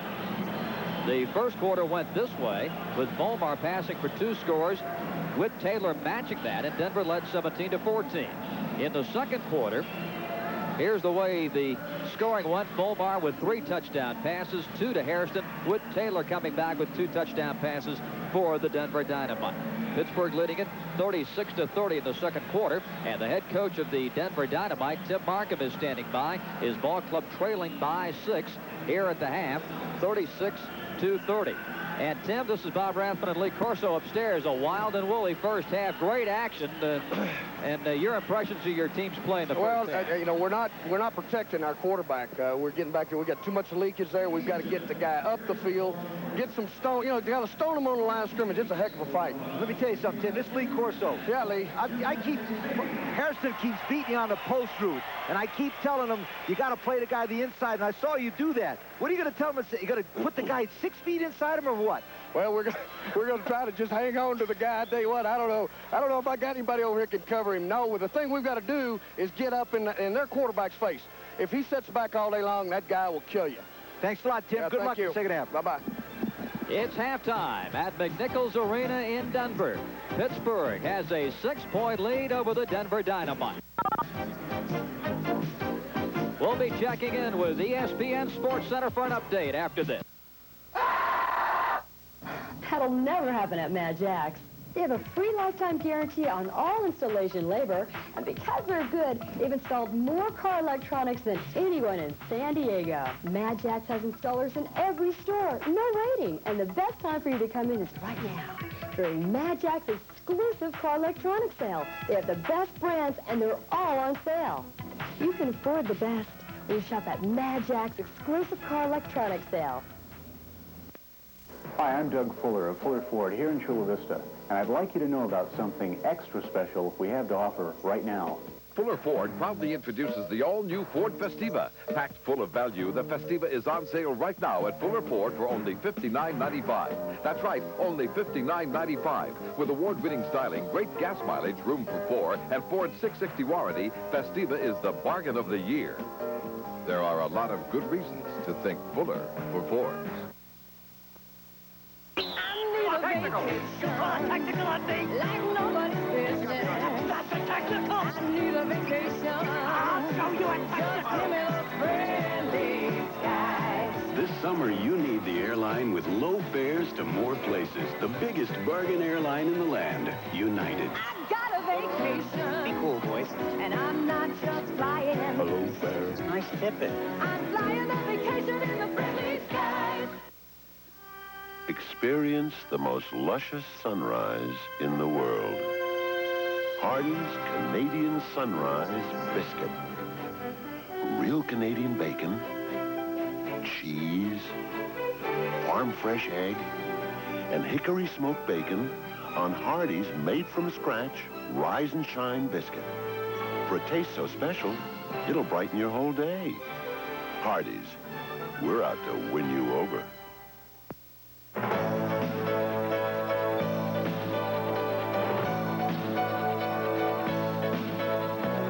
Hello again, everyone. I'm Tom Mees. We're at halftime at tonight's exciting arena football game from McNichols Arena in Denver. The Denver Dynamite trailing the Pittsburgh Gladiators by a score of 36-30. We'll rejoin Bob Rathman and Lee Corso for more of our halftime entertainment and the second half in just a moment. First of all, Bo Jackson. Is he a baseball player, a football player, or both? Well, Bo Jackson told the press on Saturday that, of course, he would like to be both. Now, Bo Jackson right now is a baseball player for the Kansas City Royals. But his agent is negotiating with people in the front office of the L.A. Raiders. Bo Jackson says he'd like to do both. Any way you look at it, I have to do my job with the Kansas City Royals before I could do anything else. Whatever comes after baseball season is a hobby for Bo Jackson. Just like fishing and hunting, I may pick up another hobby after baseball season. Bo is a member of the Royals. He has assured me that the only way that he will not be a member of the Royals is if we tear the shirt off his back. With that in mind, we have total confidence that whatever Bo does is going to be in his best interest and also will be in the best interest of the Kansas City Royals. So Bo Jackson says he will finish out this baseball season with the Royals. Plans to return to the Royals again next season, but in between, wants to fit in a few weeks of football with the NFL's Los Angeles Raiders if financial terms can be worked out. Is he crazy or what? We put that question to the Raiders, Howie Long. It's probably a relive of Cuckoo's Nest. He's playing the part of Jack Nicholson in 1987. He's crazy if he thinks he can do both. He's such a unique athlete, blessed with the size and the speed, you know, very similar to Herschel Walker.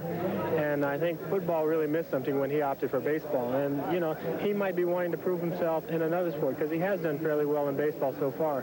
But I think he would love a chance to play with a great organization again, and the Raiders provide him that opportunity. I believe it can be done. You look at today's athletes, they're tremendous. He's gifted with baseball talent, and he's gifted with football talent, and it's great to know that the Raiders haven't given up on signing top athletes, and to have Bo Jackson on our roster, hey, I'm not going to worry about it. I'm going to let the opposition worry about it. Bo Jackson is an extraordinary athlete. I think we all know that. And if there's anyone who can pull it off, it would be Bo Jackson. I think he's crazy, and just from the pure sense of, if I had it to relive over again my childhood, I'd be down that baseball park hitting a curveball. I mean, these guys go into arbitration and lose for $1.6 million. Sorry, I'm not crying, guys. Leave it to Howie Long to get through all the clutter and hit the nail on the head. Yes, he really did it at the end of that statement there. And Tim Brando will join me on SportsCenter following Arena Football with more on the Bo Jackson story. In Major League Baseball today, let's go to the scoreboard, beginning with the American League. Some action this afternoon, and the Royals beat Toronto by a score of 2-1 as Brett Saberhagen wins his 15th. He's going on to the All-Star game. Chicago White Sox and the Yankees went 15, and the Pale Hose get 3 in the top of the 15th to win it 5-2. Elsewhere in the American League, it was Oakland down in Milwaukee 6-5 as Mark McGwire had 2 more home runs for the Oakland Athletics. He now has 33 on the year. Minnesota and Baltimore, just over a few moments ago, the Twins win it 2-1 behind the great pitching of Frank Viola. Cleveland and Texas, that game is in the 5th, and the Rangers have now taken a 3-2 lead. And starting at about a half hour ago, Detroit and California are underway, we understand, and so far no score to report. Also underway, Boston is leading Seattle 2-0. That game is in the first inning of play. Let's move on quickly to the National League for some scores from this afternoon. The Mets beat Houston 9-6 in the Astrodome. Elsewhere, the L.A. Dodgers in 10 innings win the completion of a suspended game over the Cubs 5-4. In the regulation game, though, the Cubs whitewashed the Dodgers 7-0. Tonight in Cincinnati, the Montreal Expos danced on Cincinnati again, beating the Reds 11-5. San Diego beats Pittsburgh in the Steel City 3-1. The Phillies were beaten by the Atlanta Braves in a close one. Rick Mailer beats the Phils again 5-4, the final there. San Francisco and St. Louis. That game is in the 8th inning. The Cardinals' 9-game winning streak is in jeopardy. They trail that one by a score of 3-1. We're at halftime from Denver. Our score, the Pittsburgh Gladiators 36, the Denver Dynamite 30. Our halftime continues in a moment.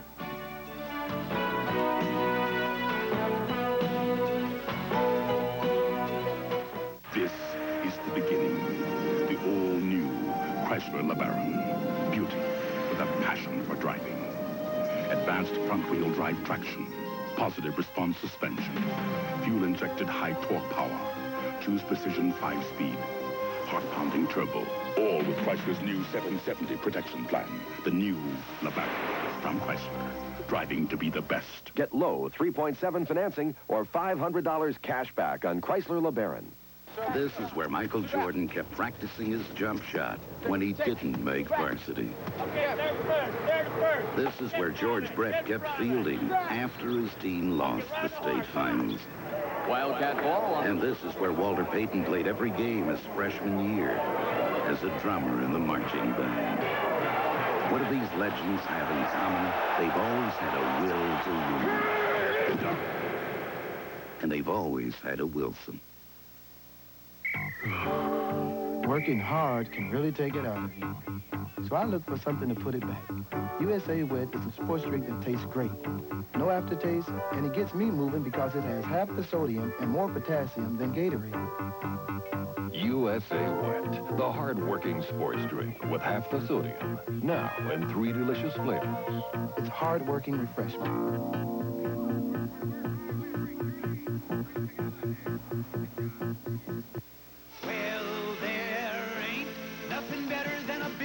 Some fast food places will do anything to sell you a meal. Try our new family-sized fries. Anything. There's a luau in every bite.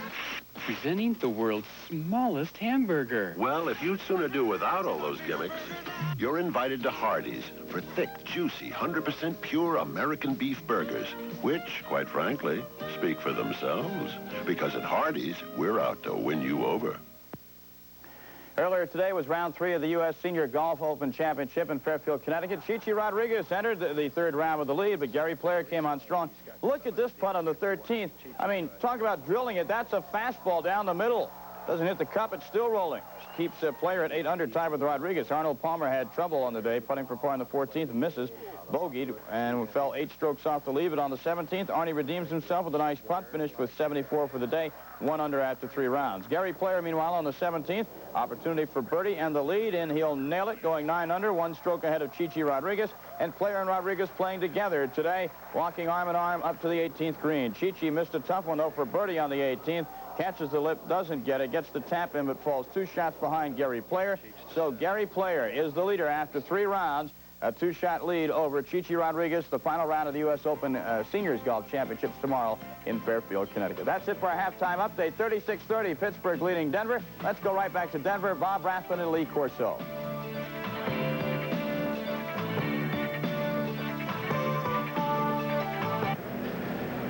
Back at McNichols, Pittsburgh 36 and Denver 30 at halftime. And Lee Corso, we saw some fantastic offense in that first half. Boy, have we ever. Now, number 23, Russell Hairston, is setting the all-time record. And here we got him on a replay, number 1, watching this touchdown. Now, Fulmer, number 7, will drop back and lob a pass in the corner of the end zone. Watch number 23, Hairston, beat number 1, Mullen, but watch the concentration right there by Hairston. Great concentration, gets 1 foot in, it's a touchdown. He beats Mullen.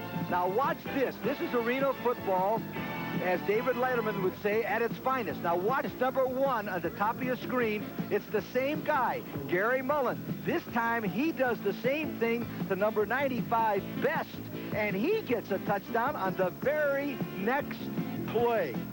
Boy, is that exciting. Now watch him, the old spike here, and he almost hits Best, and you know where. Watch. Woo! That was close. Major League spike. Here's the halftime statistics. The passing game so far, Pittsburgh 12 of 23 for 212. Denver with Whit Taylor right there at 213. The field goals a factor. Denver just 1 of 4. Pittsburgh has not tried a field goal so far. It's halftime with the Gladiators leading the Dynamite 36-30. And we'll be back with more from Denver right after this.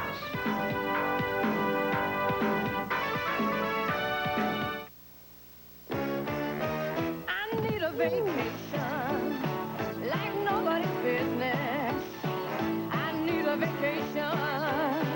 Just give me those friendly skies. This summer, you need the airline with low fares to all 50 states. The biggest bargain airline, United. I need a vacation, and I'm not just flying. I'm flying a vacation in the friendly skies. In this reconstituted, freeze-dried, pre-mixed world of ours, it's hard to find a breakfast that's totally made from scratch. Syrup on that?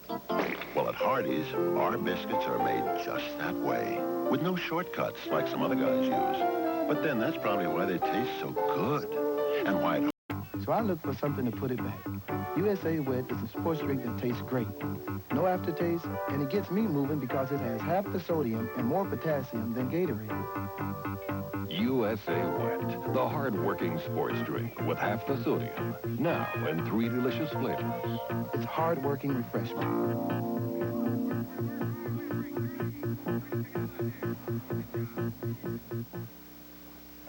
It was a quiet night until the party animal came to town. There's a super party animal. Hey! His name is Bud McKenzie. Bud McKenzie. A red hot nut and a cold Bud Light puts him in a party frenzy. He's Bud McKenzie, Bud Light's original party animal. Go Bud! Go Bud! Oh, yeah! Bud, Bud, don't be a stranger. It's time for the Hardee's Coach's Corner, and Pittsburgh head coach Joe Herring is with us. Joe, Russell Hairston continues to amaze. 4 touchdown passes in the first half. He's a good player. Sure is, isn't he? Competitor. Yeah. This is Lee Corso. Joe, number 1, Mullen has scored some long touchdown passes for them, too. Do you have anybody that can match up with him either? Oh, yeah, I think we can. We need to press him some, you know, get up and play him a little bit closer. But he's been playing a good game and making some good plays. You know, that's what this game's all about. Who makes the plays? We make them. They come back and make them. That's what makes it a great competitive game right now. Great half, Joe. Good luck to you in the second half. You're welcome. Thank you. The head coach of the Pittsburgh Gladiators, Joe Herring. Third quarter just about to commence here at McNichols Arena. And Pittsburgh with a halftime lead of 36-30. The quarterbacks, Fulmar, 5 touchdown passes for the Gladiators. Denver's Wood Taylor has 3, and it's going to be Pittsburgh to receive the second half kickoff. Kicking it away for Denver will be Marco Morales, number 93.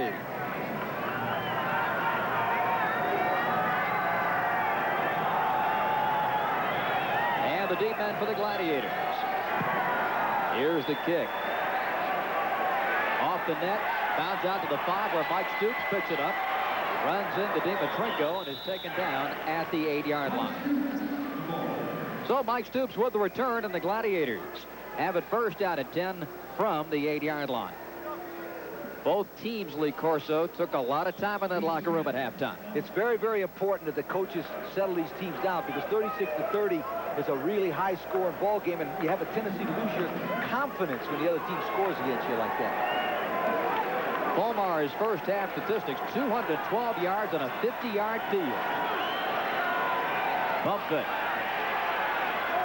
Deep for McClellan. Too long. Mullen nearly intercepted. McClellan pushed him down, and Mullen returned the favor.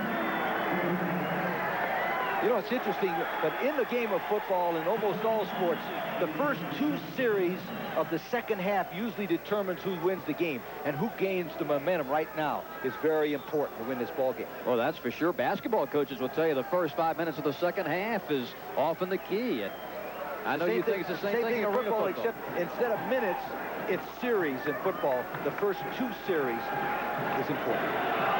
Pittsburgh leading it 36-30. Stoops in motion. Home run play again for Russell Hairston. He's got it. And it's a touchdown. The 5th touchdown reception for Russell Hairston. Clyde Skipper was trying to defend, but nobody's going to stop. A flag was called. So the touchdown stands, and the personal foul coming up against Denver. But how about Russell Hairston? 5 touchdown receptions. Fulmar has thrown for 6, and Tim Markham saying, what can we do to stop this man? I tell you what, Tim Markham might have to dress out. He might be the only guy that can cover him. He's aggressive enough. I think he might try to come out of retirement. I tell you, he's a dangerous receiver. He's got great speed. He's run inside, outside, and without double coverage, it's almost physically impossible to stop him. Here's the swinging gate, Lee. Yes, now we'll put everybody to the left. Now watch, if they don't have enough men over, they'll just come right over and they'll kick it. The reason why they put everybody over there is if they don't put enough men, they'll throw the ball and get 2 points. Larson 2 for 3 in kicking. Totman got a hand on it, deflects it, and it's no good. Woody Totman blocks his 3rd kick of the season, and that keeps it a 12-point spread. Russell Hairston, the story for Pittsburgh. The Gladiators lead it 42-30, and we'll be back with a kickoff after this. Working hard can really take it out of you. So I look for something to put it back. USA Wet is a sports drink that tastes great. No aftertaste, and it gets me moving because it has half the sodium and more potassium than Gatorade. USA Wet, the hard-working sports drink with half the sodium. Now in 3 delicious flavors. It's hard-working refreshment.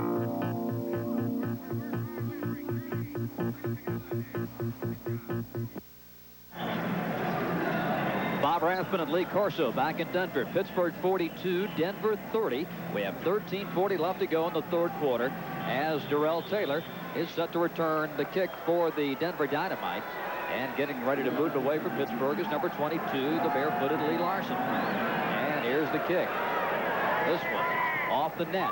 Taylor takes it on the fly. 5, 10, cut back 15. And hit and brought down at the 18-yard line. Another beautiful reception by Russell Hairston of the Pittsburgh Gladiators. Hairston is featured in this one right here. There he is right there. He just runs straight down, gives a little fake, and runs by Skipper, and it's all over. The guy is an outstanding player. Now watch him. As he goes down the field, he'll make a little fake to the inside, just a little bit, and then he just runs right past him. Fulmer lays the ball up perfect in the right-hand corner. Good. Eye concentration, good, drops his feet inside, touchdown. It is physically impossible with one-on-one coverage to stop the guy. First down. The penalty against Denver for roughing the passers but marked, and now it's a first down and 10 from the 10-yard line. With Taylor's numbers, 4 touchdown passes, giving him 14 in a game and a half. The first possession for the Dynamite in the second half. Taylor throwing, and it's incomplete. Chris Brewer, the intended receiver, number 26. Pass was thrown behind Brewer, it appeared. It was thrown behind him because number 54, Greg Walls, had his hands in his face. One of the things about pass rushing, Bob, is if you can't get to the quarterback and hit him, put your hands up and make him try to throw between your hands on those kind of plays. And Whit Taylor, you know, is not very tall. He's about 5'10", and therefore you got to put your hands up and make him throw through his hands. Darrell Taylor in motion. Whit Taylor to throw. Incomplete, nearly intercepted by Mike Stoops. Stoops, when he was at Iowa, had 6 interceptions in 1983, and that led the Big Ten. It tied for the 4th best in school history, and he nearly had an arena ball interception here. Now watch him. He's playing in the left-hand bottom of your picture. He's playing regular zone that time. He wasn't covering anybody, and he almost came out. That's why Taylor didn't see him. Old Mike Stoops was sneaking around, playing a little zone defense. Oh, that's an illegal word in this league. I know. 3rd and 10. Taylor, the bomb to Mullen. Penalty flag. Hairston defending. A collision and a penalty.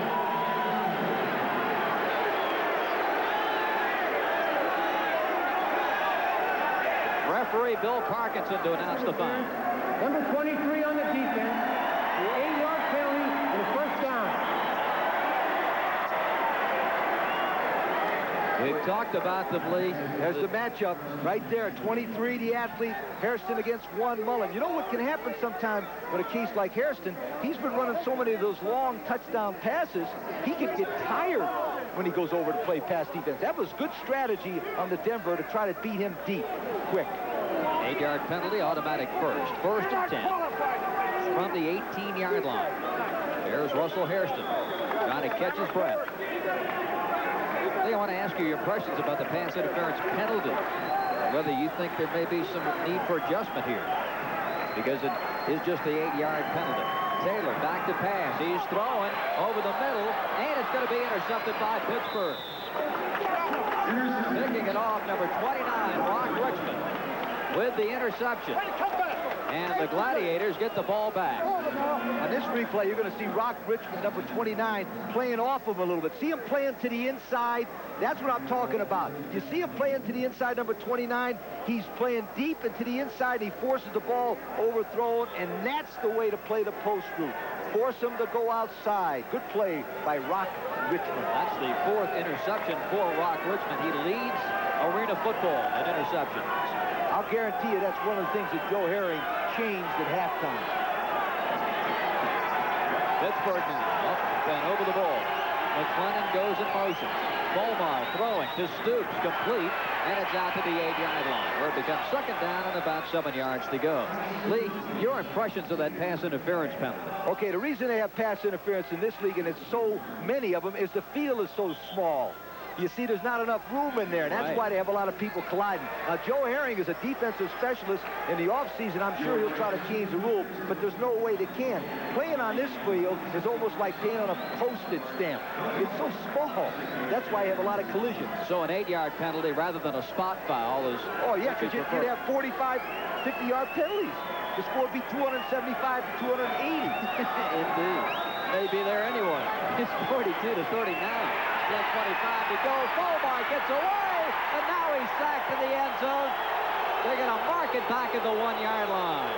John Norris, the big 6'3", 260-pound lineman, was in there, and it's going to be 3rd down for the Gladiators at the 1.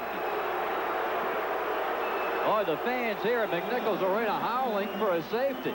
I hope they don't show one of those replays up on that Coors Light sign, because we're going to be out of here if they do. That was a bad call. That was an absolute bad call. That was a safety, no question. Volmar gets new life, but he's still in safety territory. They've already got one safety today.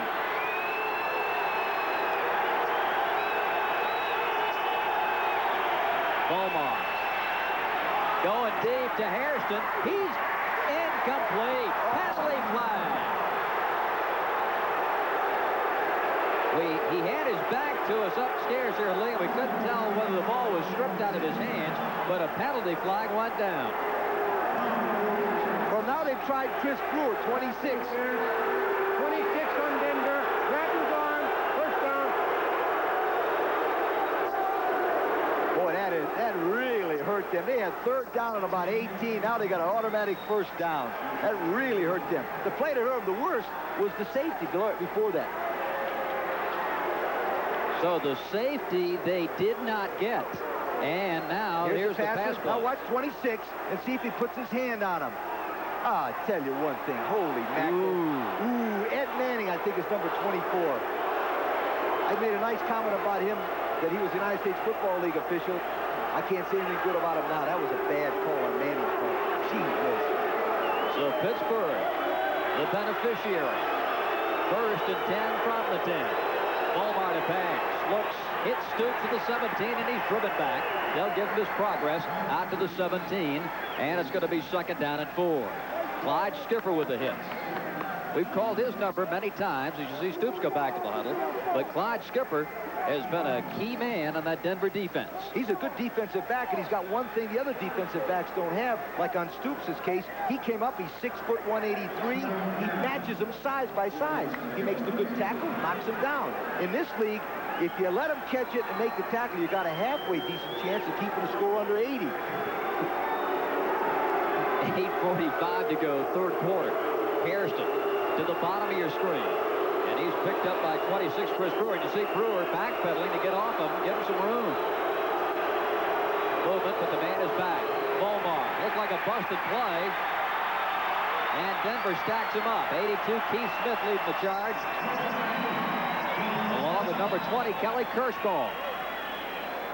That's an interesting piece of strategy there by Pittsburgh, an excellent call. What they did was put a man in motion to get one-on-one with Hairston, and they were going to run an option his way because the defensive back was getting 27 yards deep. Worried about the bomb and no support. That was a good strategy call. It just didn't work. Quarterback!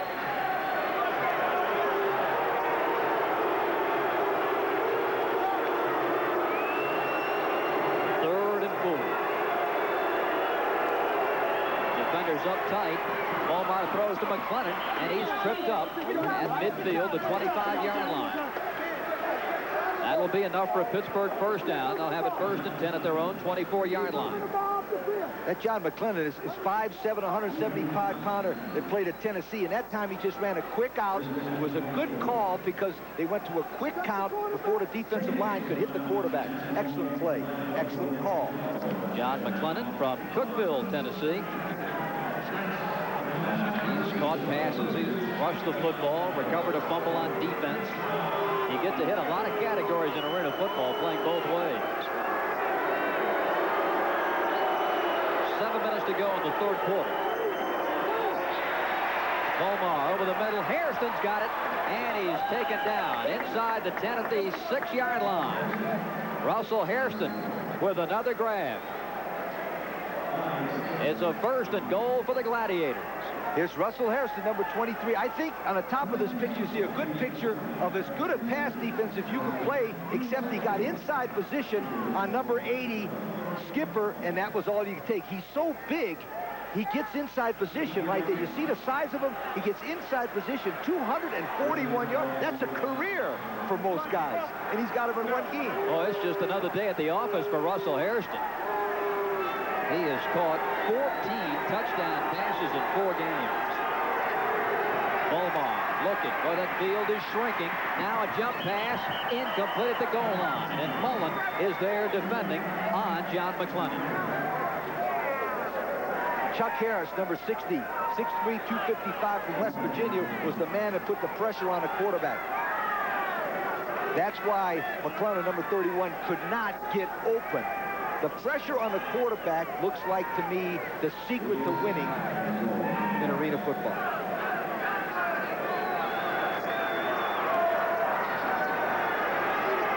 Pittsburgh 2nd and goal from the 6. Volmar 17 for 31 and 291 yards in the game.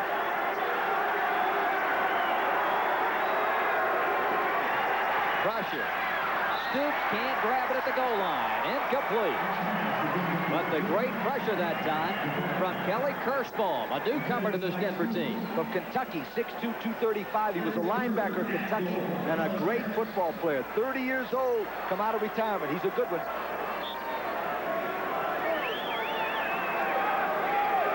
Kirschbaum is a hard hitter. And there he is, Lee. I know you like his style. I tried to recruit him when I was at Indiana. We played against him when he was Kentucky. He's a fine football player.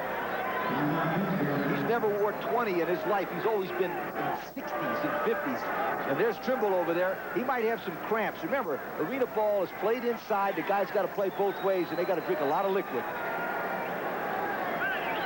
4:59 to play in the quarter. Budweiser keeps the action going. Budweiser, for all you do, this Bud's for you.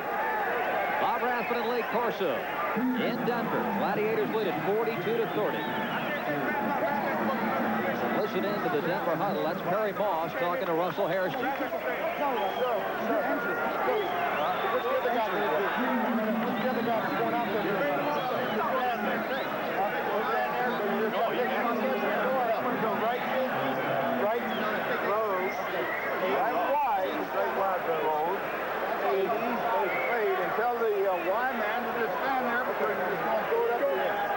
Perry Moss, the wily veteran. Okay, that's exactly the same play he called for me when I was at the Atlanta Renegades. Y fade right there. Now, this is exactly what's going to happen. The man on the right side is going to go into the right-hand corner, right back in there. He's going to throw it high, and he's going to out-jump him for a touchdown. And what he said to the other guy was just stand there and look like you're stupid. And the guy will jump on you, and he'll throw it to the other guy. Now, watch it. He'll set a decoy short and hit the man in the right-hand corner for a touchdown. And because he is 6'3", that man will more than likely be Russell Hairston. Stoops is going out there with him, number 30. Now, Stoops will stop and look like he's going to get the ball, and they're going to throw the ball to Hairston in the right-hand corner. Keep your eye on it. See what I mean? Stop. There goes Hairston right open. What'd I tell you? Makes the catch, touchdown. Absolutely no contest.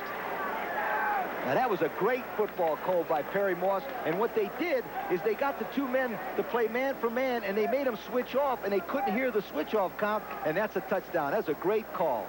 Now the Gladiators lead it 48-30, and Joe Herring congratulates Russell Hairston. You think that Joe Herring might be taking Hairston to dinner once or twice? Well, it's interesting. Amazing statistic. While Hairston was out of there, they didn't make it, right? They put him in one play, and they score. You think he's important? Oh, just a tad. 12 catches, 247 yards, and 6 touchdowns.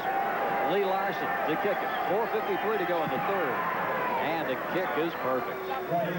So the Gladiators at a point, and now lead 49-30 over the Denver Dynamite.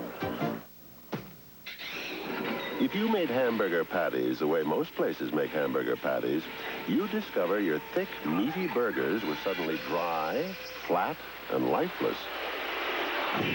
So at Hardee's, we developed a way to make our quarter-pound patties gently, to cook up thicker, full of natural juices. It's a complicated machine, but we can give you an idea of the principle we based it on. Hardee's, we're out to win you over. 4 minutes and 53 seconds remaining in the third quarter. Pittsburgh leading Denver 49-30, and the Gladiators getting a break. And what may well be the turning point of the game. We're going to show it to you here as soon as Lee Larson kicks it off to Darrell Taylor. The Gladiators have constructed a 19-point lead at 49-30. Pittsburgh, the #1 scoring team in the league at 3-0. And now Denver trying to come back. Bobbling it is Brewer. Brewer brings it up to the 20, to the 25, and taken down there. Penalty flag goes down. Lee Corso, this may well be the turning point in this football game. It was a big play because they had him pinned back. Now, Denver had Pittsburgh pinned back. Now, watch. Volmar goes back into the end zone right here. Under his own power, he goes back into the end zone, and right there they hit him, and the ball is down. That was a bad call. Now, that led to this touchdown play. Now, remember I told you, watch the fade to 23 in the right-hand corner. The man in motion, Stoops, stands there and then does nothing, makes the two guys, look, two jumped on him. 21, Cobman jumped on him, touchdown. That's exactly the same play that Perry Moss called. It's called fade. There was a incidental face mask called against Pittsburgh. So Denver has it first down and 10 from the Gladiator 22, and Whit Taylor's pass is deflected. He catches the ball at the 25, and he's out of bounds. Mike Stoops coming over to apply the hit in front of the Denver bench, and a little pushing and shoving, and there's big number 65 for Denver, John Norris, and he just got thrown for a penalty.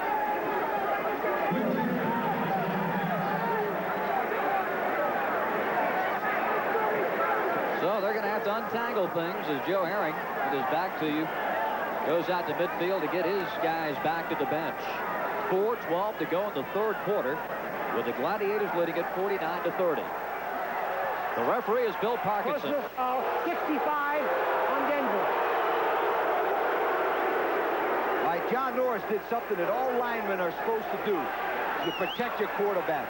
You never allow the opposition to hit your quarterback in what they think is a cheap shot. And he came off the bench and protected the quarterback. You're not supposed to do that, but I tell you what, I'd rather see a guy fight for the quarterback than sit his butt on the bench and not do anything when his quarterback's getting hit. Look at that guy, competitive. You can win with guys like that. Now you gotta put that power into play, not after the play's over. Whew. John Norris played at American International, Division II team. He's from Stratford, Connecticut. Now with Taylor. And the Denver Dynamite have it second and long. Trying to get it back in a hurry. Mullen, complete, penalty flag. Inside the 5. Denver's got it first and goal. Mullen working on Greg Best again.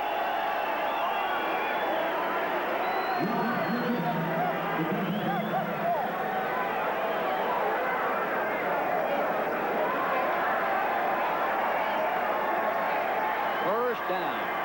Okay, on this replay, this number 1 Mullen will beat 95 Best. Now, on the bottom of your screen, remember I asked Joe Herring if he had anybody that could stay up with Gary Mullen? The answer is no. There's his best player, Best, on him. Great concentration by Best, but Mullen makes the play. It's impossible to stop these great athletes one-on-one like this. First down and goal for the Denver Dynamite at the Pittsburgh 3. Twin receivers, number 1 Mullen, number 42 Darrell Taylor. Now Taylor coming in motion. With Taylor, back to pass. Incomplete. Intended for Steve Trimble. Batted down at the goal line by the Gladiator defense. Ricky Mitchell, number 8, came into the ball game and made that play, made a very good play. Now, Tim Markin is concerned. They've got to get a touchdown here. They're down 19, and they've got to get a touchdown. There's Ricky Mitchell, number 8, made a good defensive play in the end zone. It was probably that good coaching he got in Northern Illinois. Yeah, by Bill Mallory. I only had him 1 year, and he played offense for me. 2:50 to go in the third quarter. Fumbled snap. Taylor, loose ball. Pitt still loose. Looked like Pittsburgh had it for a moment. And now the officials indicate it is Gladiator football. Craig Federico, number 45, with the fumble recovery. And a big break for the Gladiators as they stick that gauntlet into the Denver Dynamite. Joe Uri's playing. Joe is playing to the crowd now. You better watch out. Some guys liable to come out of there. They're close, you know. It's not like the National Football League where they're way away from him. These people liable to come over there and deck him. But I tell you what, that was a quarterback-center exchange problem between Pat Kane, number 50, and Whit Taylor. That's the first time it happened, but boy, it couldn't happen at a worse time. So Taylor has had a pass intercepted, and he has lost a fumble. 2 turnovers for the Dynamite, and that went inside the 5-yard line. Pass batted down at the line of scrimmage, and it was number 82, Keith Smith, who got a hand up there. Now you wonder, why did Keith Smith knock that ball down? Because he's 6'5", 240 pounds, and Fulmer's only 6'1". By putting his hands up, remember I told you, if you can't get to the quarterback, you always put your hands up and try to deflect the ball. Perfect example there by Keith Smith. It will be second down and 10 from the 5 for the Gladiators. A Minute 40 left to go, third quarter. Pittsburgh leading Denver 49-30.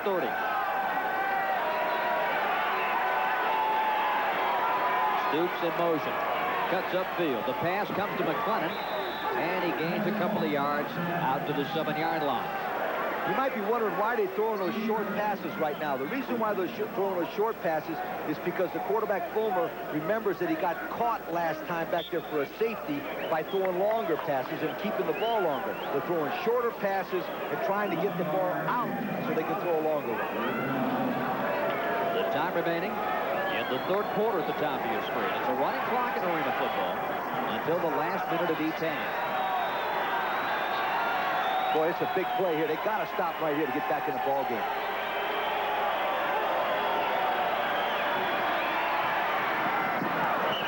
And it's a completed pass at the 17. Jim Rafferty from Colgate making the grab, and he took that one right off the carpet. Boy, that was a big play.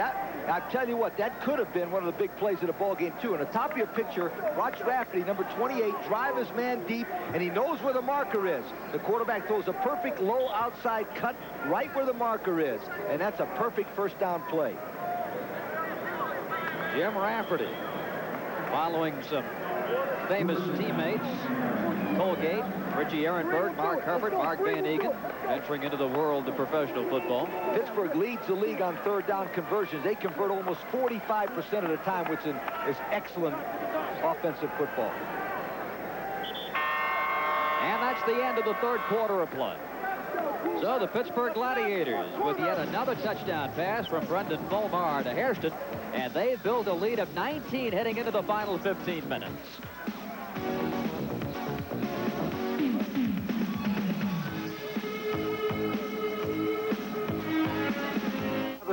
You'd expect this Panasonic OmniMovie camcorder to shoot in daylight. If anyone believes this couple should not be married, let him speak now. You might expect this Panasonic camcorder to shoot in room light. Let him speak now. But what you don't expect is that it can shoot by the light of one candle, and it's VHS. Let him speak now. Camcorders that do the unexpected make Panasonic just slightly ahead of our time.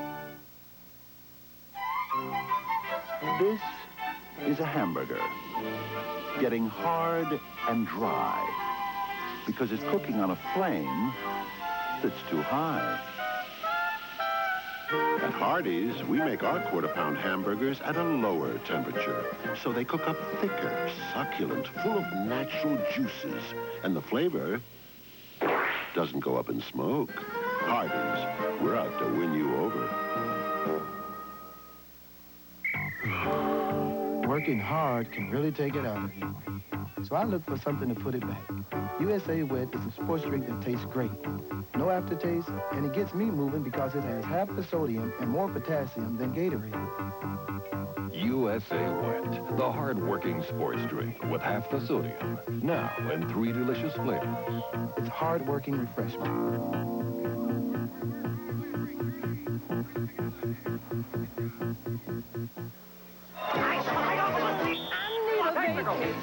Tactical on me. Like nobody's business.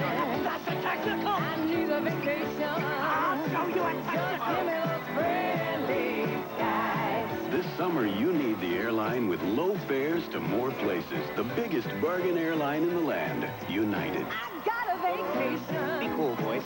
And I'm not just flying. Hello, fare. Nice tipping. I'm flying on vacation in the friendly skies.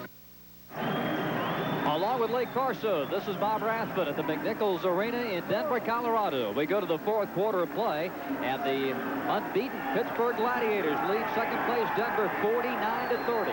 Brendan Fulmer, who's passed for 7 touchdowns and 310 yards, leads the Gladiators up to the line of scrimmage first and 10. Pump fake, pressure. Fulmer throws incomplete at the 20-yard line.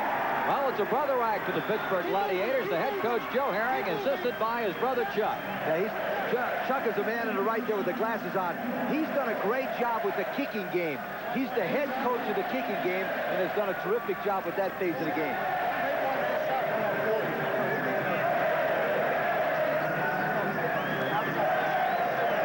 that good-looking kid right behind Chuck Aaron is Mike Hohensee. I talked to him before the ball game. He says he thinks he can start practicing Monday and be back in about a week. Mike Hohensee, the great quarterback right there on the sideline. Mike hit 33 of 55 passes before a knee injury a couple of weeks ago, and the Gladiators hope to have him back, but Volmar's doing a great job in his stead. And there's a pass play to the near side. Skipper defending, Mike Stoops making the grab. That will not be enough for a first down. So again, Lee, here's a third down situation. And you're right, Denver has to do a couple of things. They've got to stop Pittsburgh on third down, and they've got to figure out a way to get the crowd back into this game. Okay, one thing they got to do here for sure. They've got to put the pressure on fullback number 7, because if they don't, he's going to complete the pass. I'll guarantee you. The pressure is the key right now to winning the game for Denver.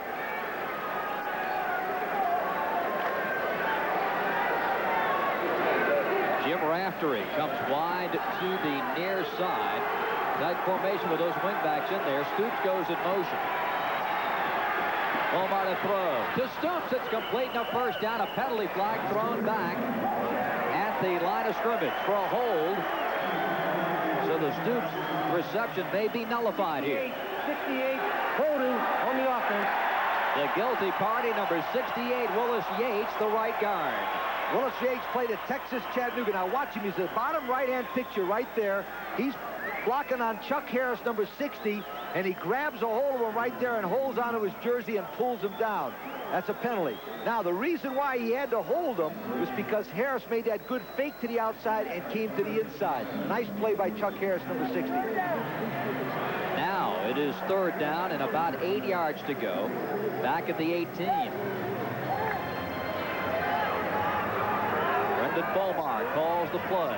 13 minutes to go in the game, and the Gladiators leading it 49-30. Pittsburgh with a win can clinch a tie for first.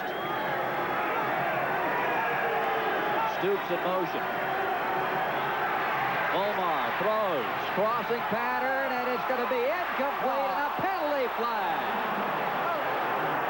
And Lee, you don't agree with that call at all. I tell you what. No, I shouldn't say it. Yeah, I will say it. If they don't quit doing that, they're going to ruin this game. You know what I mean? It takes everything out of it. Now, that was a pretty good defensive play. Number 80, first down, 8-yard penalty. Now, here's a replay, and we'll take a look at it. Now, I don't know if it was pass interference or not, but I'll guarantee you one thing. The guy's got pretty good coverage on him. He throws the football. Watch number 80, Skipper. Does he hit him before? I'll guarantee you. Holy mackerel. Well, that was a great defensive play. Sure it was. And see what happens, it changes the whole game, the complexion of the game away from them. The officials get to a point where they become too much of a factor in the outcome of the game, and we're not here to see them. There's Tim Markham, the Denver head coach. He's had more than a couple of calls go against him tonight. First down and 10 at the Denver 24. Clock continues to move. We're down to 12-14 to play, and there's going to be an interception by Skipper. And Denver's got the ball inside the 5. They blow the play dead. The Dynamite have it first and 10 from their own 3. So turnabout is fair play, and Skipper comes back with the interception. Can you go? Can you go? Can you go? Yeah, I'm going. We need your protection in there if you can go. Get your ass in there. He's talking to Chuck Harris from West Virginia, number 60. Does he have anything left? Yeah, but you mentioned a great word there. We need your protection. Come on, let's get back in this thing. Yeah, he wants to get back in there with his pass protection because he can if he'll give Whit Taylor just enough time to throw the football. And Whit Taylor is the man with the loaded gun right now. 49-30 Gladiators, 11:45 to play in the game.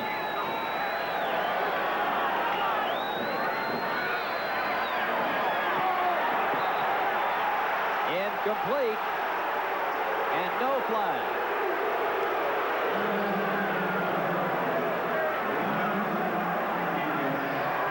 It'll be second down and 10.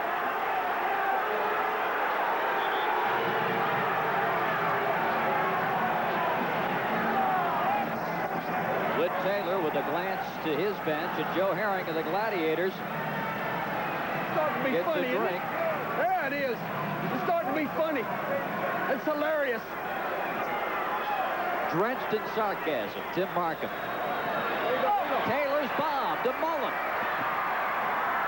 It's intercepted by Pittsburgh.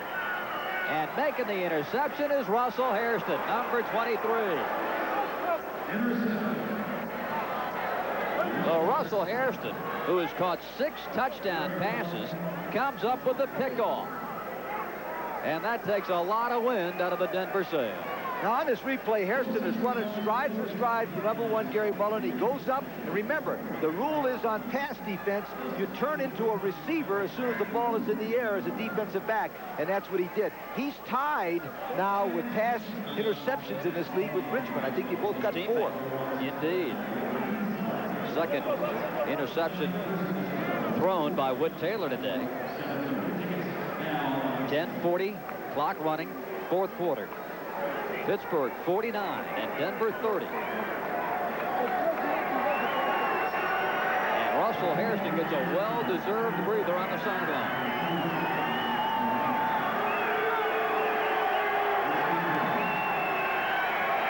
Omar. Sacked. Safety. Number 50, Pat Kane. Second sack for Denver, and the Dynamite picking up a couple of points. Okay, what happened on that play, the receivers ran the wrong route. He started to throw the ball in a quick cut.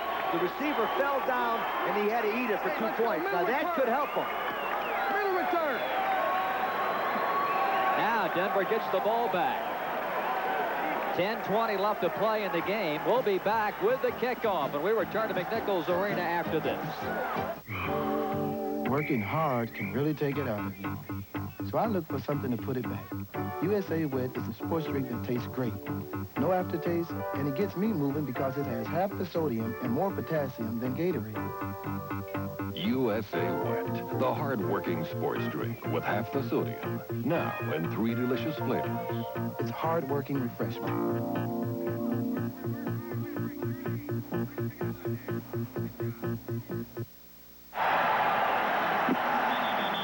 Prophetic words by Yogi Berra. It ain't over in this game. 10:20 to play, and now 49-32 Gladiators. But it's going to be Denver's ball after the safety, and Darrell Taylor set to return. You get the feeling, Lee, that one spark of offense here by Whit Taylor and the gang, and this crowd's going to be back in it. This will be a rejuvenated football team. Taylor with a return. Upended at the 20. Denver picking up its second sack of the game. Now watch Fulmer. He goes back to pass, and he wants to throw the ball right now, but the receiver has, see, he jumps to throw the ball, but he finds out all of a sudden that the guy is covered, and there they come. Number 50 comes in there, Keene, and makes the tackle. Number 60, Harris, caused that. Keene got the safety. But the reason why they had that, Bob, was that the pass defender did a good job of playing pass defense on the receiver. Scott Dimitrenko injured on the Pittsburgh bench. Here's Whit Taylor to pass. Incomplete. Well, speaking about Pat Kane, he's one of the few players in this league who gets to play in his hometown. He's from Denver. Did a whale of a job on that play for the Dynamite and that last defensive series getting the safety. It's important that Scott Dimitrenko is hurt. The one we saw on the sideline, he's the center, and that could help them or hurt them on the quarterback-center exchange. Watch that. That could be a key play later on. Here's one of the more impressive statistics tonight. The attendance at McNichols Arena, 12,634. Great crowd here in the Mile High City. 9:10 to play. Trimble in motion, and it's with Taylor to throw. Going deep for Mullen. Incomplete and deflected, and a great play by Rock Richmond.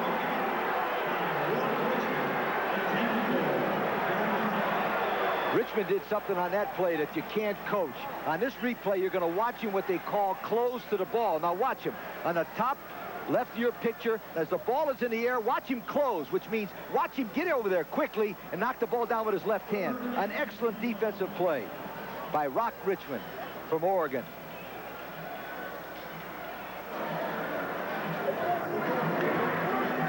With Taylor's numbers. He brings them up 3rd down and 10. Mullen wide to the far side. Still pressured, and he's dropped inside the 15, back at the 14-yard line as Pittsburgh picks up its 6th sack of the game. And Taylor is hurt. Ernest Adams, number 85, getting up. He was the man who sort of helped sandwich Taylor. Right, Wall's number 54 kept him from going outside, and 85 Adams hurt him. And I think what might have happened, he could have fallen on the ball. He might have been hurt by falling on the ball, and they're calling for the trainer. Timeout on the field as they attend to quarterback Whit Taylor. 8:12 to play in the game, and a timeout on the field. The Gladiators lead Denver 49-32, and we'll be right back. Experience the most luscious sunrise in the world. Hardee's Canadian Sunrise Biscuit. Real Canadian bacon, cheese, farm fresh egg, and hickory smoked bacon on Hardee's made from scratch Rise and Shine biscuit. For a taste so special, it'll brighten your whole day. Hardee's, we're out to win you over. 8:12 left to play in the game, and the injured player is Denver quarterback Whit Taylor. Take a look at the play and this attempted pass here, Lee. Okay, 54 Walls will keep him from rolling to his outside right there. Walls forces him in the middle, and now comes Adams, number 85, and hits him right there, and they sandwich him. Now, in an injury like this, you don't want to move him. Larry Franca is the trainer, and their experience. The reason why they're taking a lot of time is it might be up in the chest area, and they don't want to make sure that he has no problems with his neck. That's why they'll take plenty of time to see how he is. I think as a football coach, probably the scariest moment you have in your life is when they start working on the neck area of one of your players. Indeed. The man who will take his place is now warming up, and that is Stuart Mitchell from Cornell, 6'3", 205, and 22 years old. We'll recall in our first telecast, Lee, it was Mitchell who rallied Denver in the final quarter from 44-36 down to tie Chicago, and they won the game in overtime. He's 29 out of 69 passes for 411 yards and 7 touchdowns.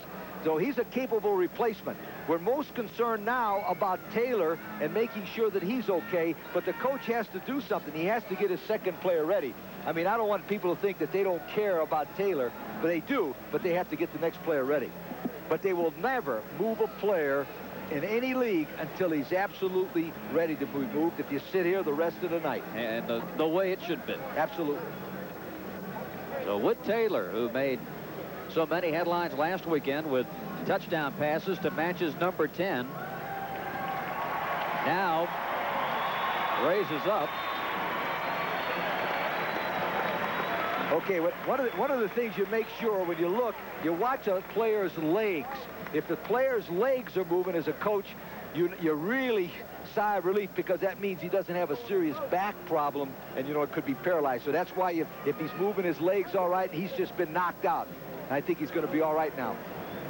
A rough second half for Whit, 2 for 10 and 28 yards, and tough pressure by Pittsburgh. You know what they're asking him? They're probably asking where you are, and he thinks he's back in that lumber yard back in Nashville, where you said he was in the lumber business. He's going to be all right. I think he's a very competitive young man, but I doubt if you'll see him again tonight, because you never take a chance with a quarterback or anybody that's had an head injury. So now Stuart Mitchell takes center stage for Denver, and as we experienced in an earlier Denver game, is the fact as Taylor goes to the locker room, is the fact that now with Mitchell at quarterback, who do you put in to replace him if he should go down? And I would guess that would be Gary Mullen. That's the guy they had at practice that one day we were. Now there's Taylor walking off. It's a good sign. He's walking off on his own. He doesn't have any, looks like any serious problems except being knocked out. And I'm sure that his wife at home and his family are concerned about it. But once they see that kind of movement, you should be not as concerned. So it is 4th down. Denver's going to try a field goal from the 7-yard line, and it is blocked by Pittsburgh. It rolls out of bounds. Tom Weaver, the nose guard, number 67 for Pittsburgh, broke through and blocked the field goal attempt by Marco Morales. And now Pittsburgh with 7:55 to play. Right there. That's on you right there. Kick the line drive about head high is what you kicked. 32, Mackay Key. Now he's talking about that was on the field goal kicker because the field goal kicker didn't get enough height on it right away. And that's the problem with soccer kickers. And in fact, in the NFL, the first test they give you is they take you 5 yards away from the goalpost and they make you kick it over the goalpost. And if you don't kick it over and you kick it under, goodbye, you don't make it. You got to get the ball high quick as a soccer kicker. Time remaining in the game. 49-32 Gladiators. Pittsburgh with the ball. And Volmar completes another pass. This one to McLennan. And he drags a couple of people with him down to the Denver 21-yard line. Volmar now is in on 22 of 39 passes, 7 for touchdowns. It's going to be second down and 8. There's a key phrase used by Joe Herring there. Use that 30-second clock. What the quarterback will do, he'll come up over the ball, and right now he'll look to see how many seconds to go, and then just before 30, he'll snap the ball. It's 12, 11, 10, and he'll go down to about 4 and snap the ball. At 7. Snapped it at 2. Volmar, penalty flag. Deflection by Prather. And an incomplete pass. But a penalty flag thrown back at where the quarterback unloaded the ball. Where do you want him to be? Anywhere? Tell me where you want him.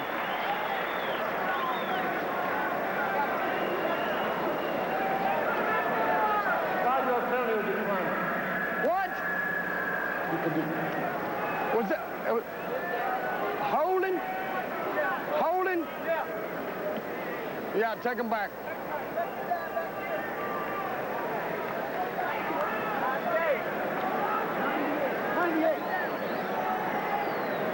Bill Parkinson, the referee, will make the call. 98, he tackled the man. Key. So it's second down and 13 back at the Pittsburgh 23. 6 minutes and 30 seconds remaining. Gladiators leading it 49-32. Get back in this thing now. Let's go 6 minutes. That's right.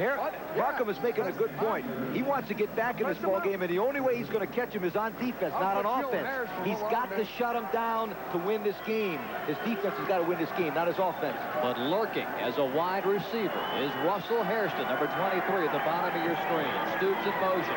Volmar to pass toward Hairston, and it's going to be incomplete, and a penalty flag goes down. Clyde Skipper with a little forearm right into Hairston, and a flag goes down.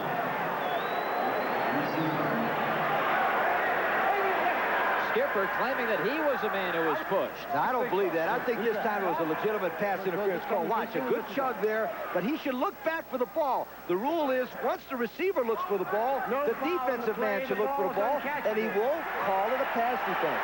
You might have heard Parkinson in the background saying there's no foul because the ball could not have been caught. Oh, pass interference is on a catchable ball, only a catchable ball.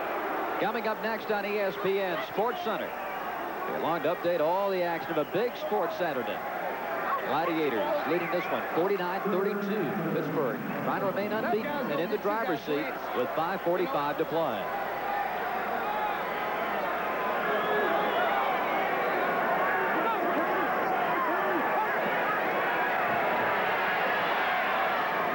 Intercepted by Denver. Clyde Skipper gets a block. He's in the 20 and out of bounds at the 23. Ridden hard into the Denver bench, and a penalty flag goes down.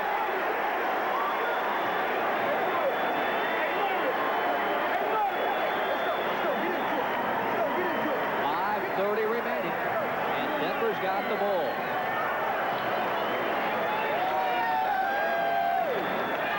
Personal foul against Pittsburgh. First down. Denver's got it first down. The penalty will move the football inside the 20-yard line, and Parkinson puts it down at the 18. So now Stuart Mitchell in Denver. Personal foul. 98, late hit out of bounds. First down, Denver. That was the best call you made all night. First down at 10. Mitchell brings him up to the line. If they can strike quickly, Denver is 17 down. Doesn't take long in this game. Mitchell faking, firing, incomplete at the fumble. One thing that hurt Mitchell before was they put a lot of pressure on him. There, Mullen ran an inside cut and was open, but Mitchell did not throw the ball straight. Now, what happens on a quarterback when he comes in, what I used to like to do is throw a nice short completion, a screen or a nice short pass to get his confidence up. Not to try to throw a complicated pass. That's tough on a guy coming off the bench.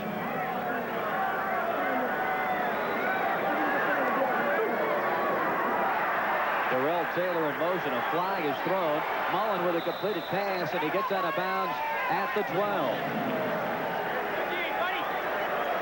You see Mullen going out of bounds, and of course in outdoor football you stop the clock here, but not in arena football. It will roll till the 1 minute warning. It's a 3-yard penalty. Take the play. It's a 3-yard penalty. Take the play. That was a great call too. That one right there. Boy, that was a great call. You never talked to referees that way, did you, Lee? I tell you what, Markham's done more talking to referees tonight. This is his first year as a head coach. He's talked to them more tonight than he has in his 20 years as an assistant. He's waited for this opportunity to get on television and talk to the officials. It'll be second down and about 2 yards to go from the 11-yard line. The time remaining. Pittsburgh leading 49-32. Weaver, Dimitrenko, Walls up front for the Gladiators, trying to put the pressure on Mitchell. Mitchell wrapped up by Walls, gets it inside the 10 down to the 8. First down, though, for Denver. One of the things Denver's got to do now is they got to go in and out of huddle quicker. I mean, the clock is now an enemy. 40. Not only is Pittsburgh, but the clock is. Got a 40. No, we're not going to make the corner. 60. Okay. 960.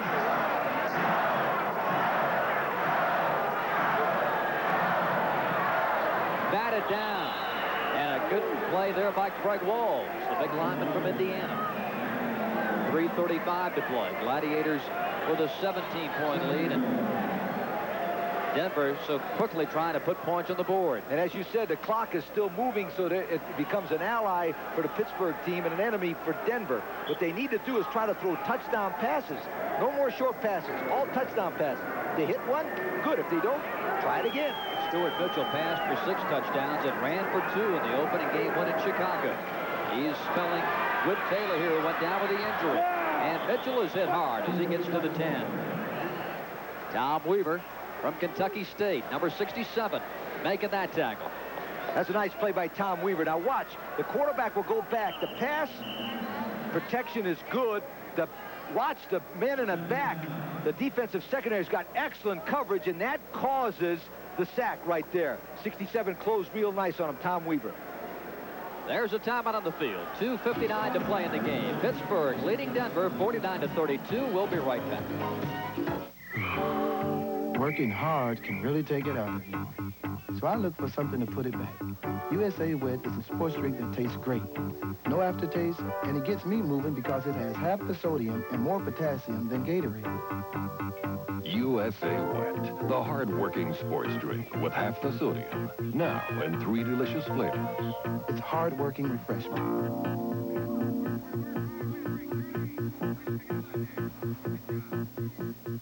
Run that. Why don't you run that? First place and unbeaten Pittsburgh leading Denver 49-32 in the fourth quarter. 2 minutes and 59 seconds remaining here at the McNichols Sports Arena in Denver. Joe Herring, the Pittsburgh coach. Now third down for Denver. Coming up next, ESPN Sports Center, Tom Mees and Tim Brando standing by. Immediately following our arena football game here in Denver. Third and goal from the 10.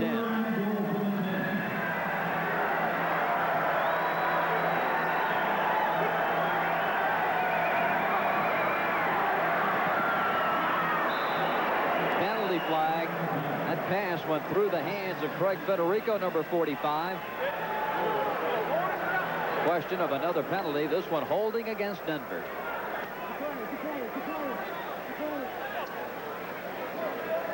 2:51 to play in the game. Rule with Poe.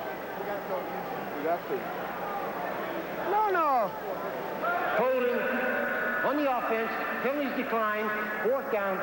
Let's go. Get one. So it is 4th down and goal from the 10.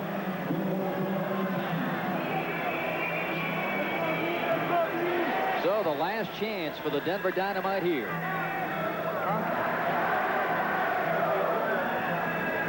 It might be right.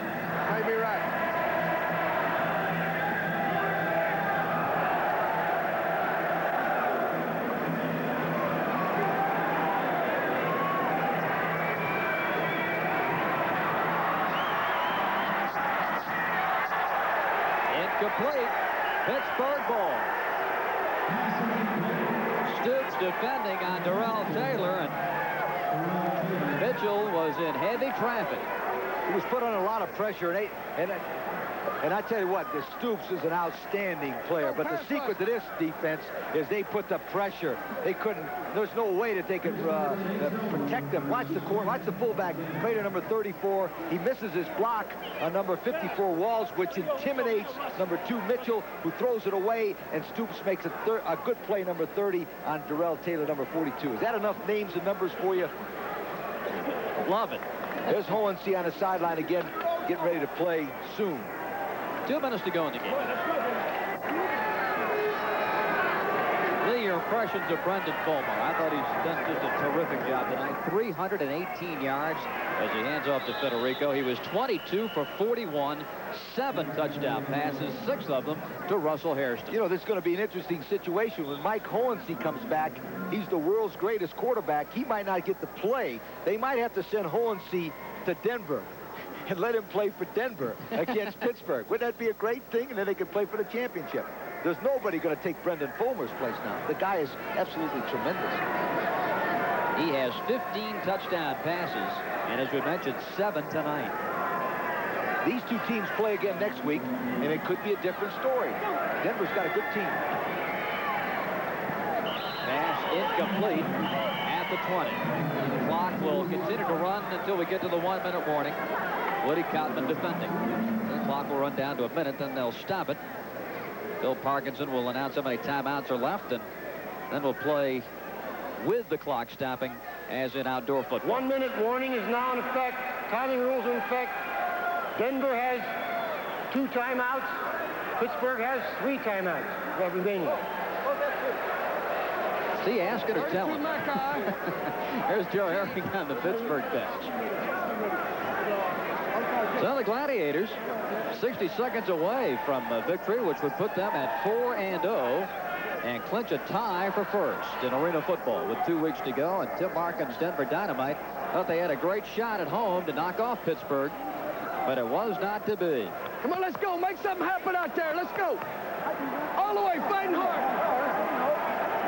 The scoring certainly has slowed down to the second half, and no offensive points for Denver. One of those things that's interesting is the fact that Denver and these other teams, they get tired in the second half. Remember, these guys play offense and defense, and if you're going to get tired, you can't play offense as well as you do when you start the ball game. It's as simple as that.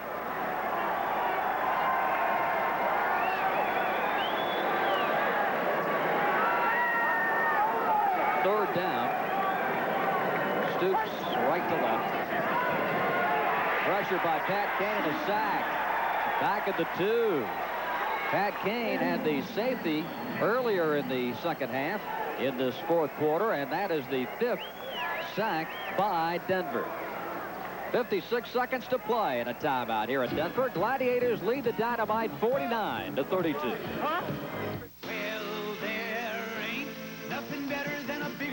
Some fast food places will do anything to sell you a meal. Try our new family-size fries. Anything. There's a luau in every bite. Presenting the world's smallest hamburger. Well, if you'd sooner do without all those gimmicks, you're invited to Hardee's for thick, juicy, 100% pure American beef burgers, which, quite frankly, speak for themselves. Because at Hardee's, we're out to win you over. 49-32. Pittsburgh is on top with 56 seconds to play. The Gladiators have it 4th down, and their field goal kicker, Lee Larson, will come into the game, and he'll boot one from his own end zone. Larson will put the tee down about halfway back in the end zone, so that'll be 58 plus 4, makes it a 62-yard attempt. He might take a safety here. In other words, the 3 points is not worth it. Just give him 2 points. That's been done before. Larson with a kick, and that's hits up top and bounds down to the playing field. And touchdown there by Pittsburgh. It did hit the lights in the ceiling here, and the ball hit the superstructure. Replay the down. And the clock operator puts 7 seconds back on the clock for 53 seconds. 53 seconds. 53 seconds, please. There's a look at the Iron Man award winner in tonight's game. It is Gary Mullen of the Denver Dynamite. Correction, 56 seconds with a play start. USA wet. 56 seconds. The new sports drink is giving out that award in each arena football game. And tonight it's Gary Mullen, who played collegiately at West Virginia and has impressed everyone in this league with his great speed. Played for Don Nealon there, and he's a fine all-around athlete. The thing I like about him the most, he's so competitive. He had a touchdown pass thrown against him, and he come back the very next play and caught a touchdown pass. That shows a great competitive spirit. So now it's another attempt, and again it hits in the lights and in the structure above. And this is a problem you have when you try a field goal of this magnitude of length. 56 seconds again, 4th down. And a tip of the cap to Russell Hairston, who has been named the MVP in tonight's game between Pittsburgh and Denver. Not a bad night at all. He made 12 catches, 6 of them went for touchdowns, and 247 yards. Russell Hairston, clearly the MVP in arena football. Everybody at the University of Kentucky should be very proud of him. He's a fine young man, and he's certainly a credit to arena football. And he's had a pass interception tonight.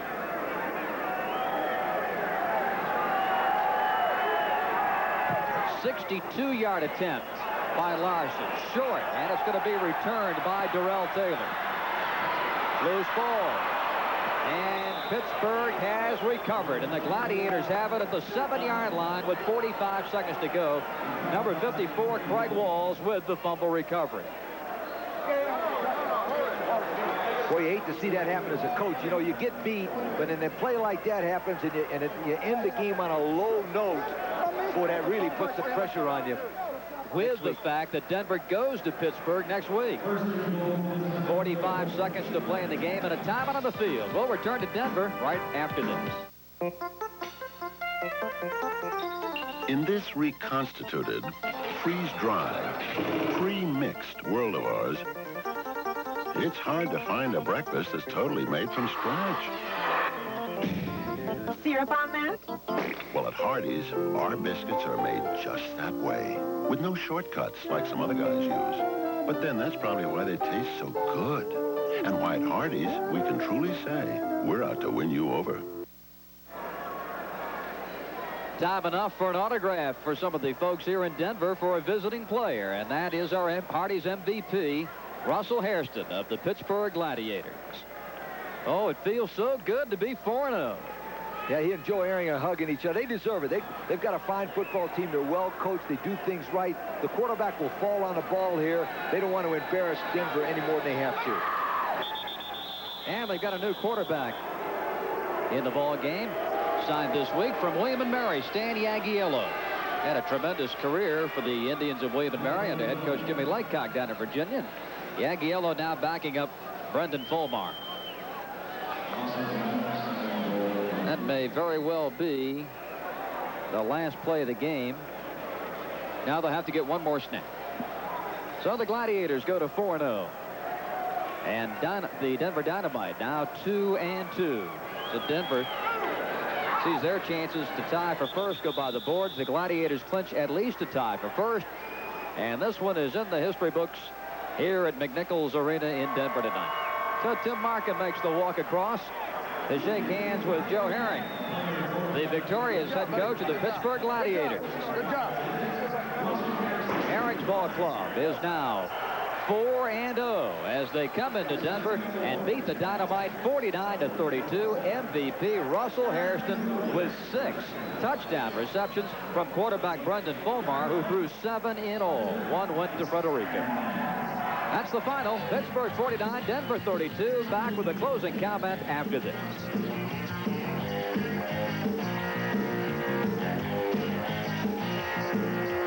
Where Michael Jordan kept practicing his jump shot when he didn't make varsity.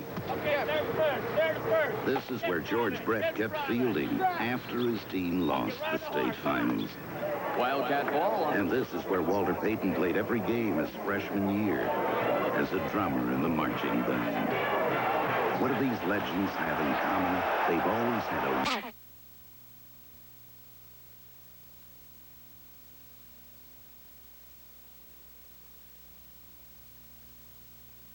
Great catches. What are your best? Well, he reeled off a couple. This one against Darryl Strawberry.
Cub Foods is where you'll find great food, like Clement's wide variety of quality meats and sausage products at great prices.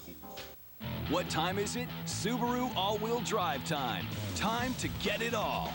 Up to $2,000 in customer cash rebates depending on model, and financing as low as 0% APR. Time to get incredible savings on an incredible all-wheel drive 2003 Outback, Legacy, or Baja. That's up to $2,000 in customer cash rebates and 0% financing. Hurry to Subaru all-wheel drive time now, because time runs out July 31st. Today's Critics Corner is brought to you by Royal Caribbean. Get out there and take a Royal Caribbean cruise vacation. Long-awaited, highly touted, and unlikely to be scratched, Seabiscuit arrives in theaters tomorrow. And in honor of the occasion, our Gene Shalit traveled to one of the locations where Seabiscuit ran, the famed race course in Saratoga Springs, New York. As the 135th racing season gets underway there, Gene says you can bet on Seabiscuit, win, place, or show. In 1937, a newspaper cost 3 cents. A Coke was a nickel. You could go to the movies for a dime. In 1937, as America struggled with the Depression, people hungered for heroic diversion. And inexplicably, it arrived in the form of a horse and 3 men, men weary with loss. An agile-tongued car dealer, Jeff Bridges. Our horse is too small, our jockey is too big, our trainer is too old. And I'm too dumb to know the difference. A plainsman with instinctive horse sense, Chris Cooper. You don't throw a whole life away just cause it's banged up a little. And the youngster who was born to ride, Toby Maguire.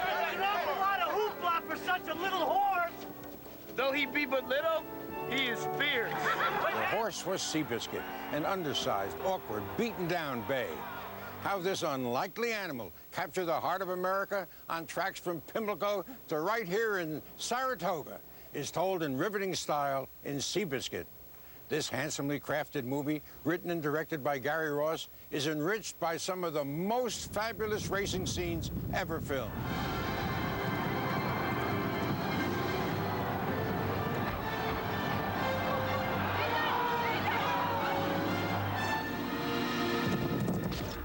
It's a true story of courage and resilience. I'll lay even money that this nag Seabiscuit couldn't even finish 6 furlongs. Of 3 dauntless men whose devotion to this nondescript horse led all 4 to triumph. Why, he may be the biggest sensation on 4 legs since Hope and Crosby. Yes, it's standing room only every time this pint-sized pony slips on a saddle. And if you can't afford the quarter, a comfy tree limb will catch you a glimpse. Whether your love of horses is unbridled, or if you don't know Santa Anita from Santa Claus, Seabiscuit will have you cheering a champion, a movie that's a winner across the board. And that's the Critics Corner here on location at the Saratoga Racecourse for today. And dressed for the occasion. Yeah, I'm glad you liked it. I loved that movie. Yeah, so it's nice to know we agree. Looking forward to that. Coming up today, Peter Greenberg is going to have more of his 3-day getaway series for us. This time, convenient and efficient and economical trips you can take in the Seattle area. I've never been to Seattle. Oh, it's beautiful. Yeah, Great I've always city. wanted to go. Also, the Scotto family is going to be here to cook up some fish. They're grilling fish. And oatmeal cookies. Oh, that's a nice combo. But first, your local news. Friday, you won't believe these medical nightmares. Are they cases of bad medicine? Plus the latest on the Kobe Bryant case. Dateline Friday, 8/7 Central on NBC. Today is throwing a wedding, and you're making the plans. Which invitation do you like for Senny and Chris? Log on and vote for your favorite by Tuesday at noon. Presented by Club Wed at Target. All phone jacks are alike. When you plug your computer into it, it takes you to the same internet. So why do others jack up the cost of internet access when Net Zero is only $9.95 a month? And now, with Net Zero High Speed, you can surf the web up to 5 times faster through the same phone jack. Stop waiting for expensive broadband cable or DSL. You can get Net Zero High Speed now for just $14.95 a month. Net Zero and Net Zero High Speed. Both available now at netzero.com. Take a look at Maury's Brooklyn Park Nissan. Our exclusive buyer's incentives mean you save even more at Maury's Brooklyn Park Nissan. Nissan Altima, 60 months at 1.9%. Pathfinder, $1,500 exclusive buyer's incentive or 60 months at 0.9%. 03 Sentra. GXE's $1,500 exclusive buyer's incentive or 0.9%. Murano. Lease a loaded Murano SL with all-wheel drive for just $409 a month. And now you can build your Nissan and name your price at Maury's exclusive website, buildyournissan.com. Take a look at Maury's Brooklyn Park Nissan, where service is key. Now from KARE 11, here is your local news update. In the news, Minnesota's top military man is calling it quits. National Guard General Eugene Andreotti resigned abruptly. The governor's office confirms an investigation is underway into complaints against Andreotti, but they wouldn't elaborate. He is in charge of the state's 12,000 National Guard troops. State health officials are investigating what could be the state's first case of lacrosse encephalitis. An 8-year-old from Wright County tested positive for the mosquito-borne illness. Encephalitis can affect the brain and central nervous system. It's more severe in children under 16. Health officials suggest using mosquito repellents for children that contain no more than 30% DEET. The quest for a new stadium could lead the Minnesota Vikings to Eden Prairie. The Chamber of Commerce says easy access to Interstate 494, Highways 212 and 169, and the Crosstown make it an ideal location. Eden Prairie is right now home to the Vikings corporate offices. Another site for a stadium under consideration is in Anoka County. Jonathan has your forecast right after the break. Star-Spangled Summer. That's this year's Minneapolis Aquatennial Target Fireworks Show. On Saturday, check out the incredible live pyrotechnics near St. Anthony, Maine. Or catch the dynamic show Sunday night on KARE 11 at 10:35. Home Furniture's got you covered, especially when it comes to upholstered furniture. Browse through our wide selection of styles and choose the fabric and frame you love. We even have those hard-to-find smaller sofas for your smaller scaled rooms. Looking for that perfect chair? Visit Home's new Accent Chair Gallery, where style meets value in offering every design possible with prices that are unbelievable. Home's new looks in upholstery, in stock or customized just for you. New from Haagen-Dazs, Desserts Extraordinaire Ice Cream. Decadent flavors like Bananas Foster. Banana ice cream with swirls of brown sugar. In a word. Incredible. Extraordinary. New Desserts Extraordinaire. Extraordinary ice cream from Haagen-Dazs. Welcome back. We're seeing some clouds right now, but we're going to see a lot of sun today. Taking a look at the satellite picture, just a few high clouds drifting through southern Minnesota and central Minnesota right now. So for that reason, our forecast will include partly cloudy skies today with a temperature at 85 this afternoon. Winds out of the south at 11 to 22 miles per hour. Tomorrow, hot and humid, chance for thunderstorms by tomorrow night.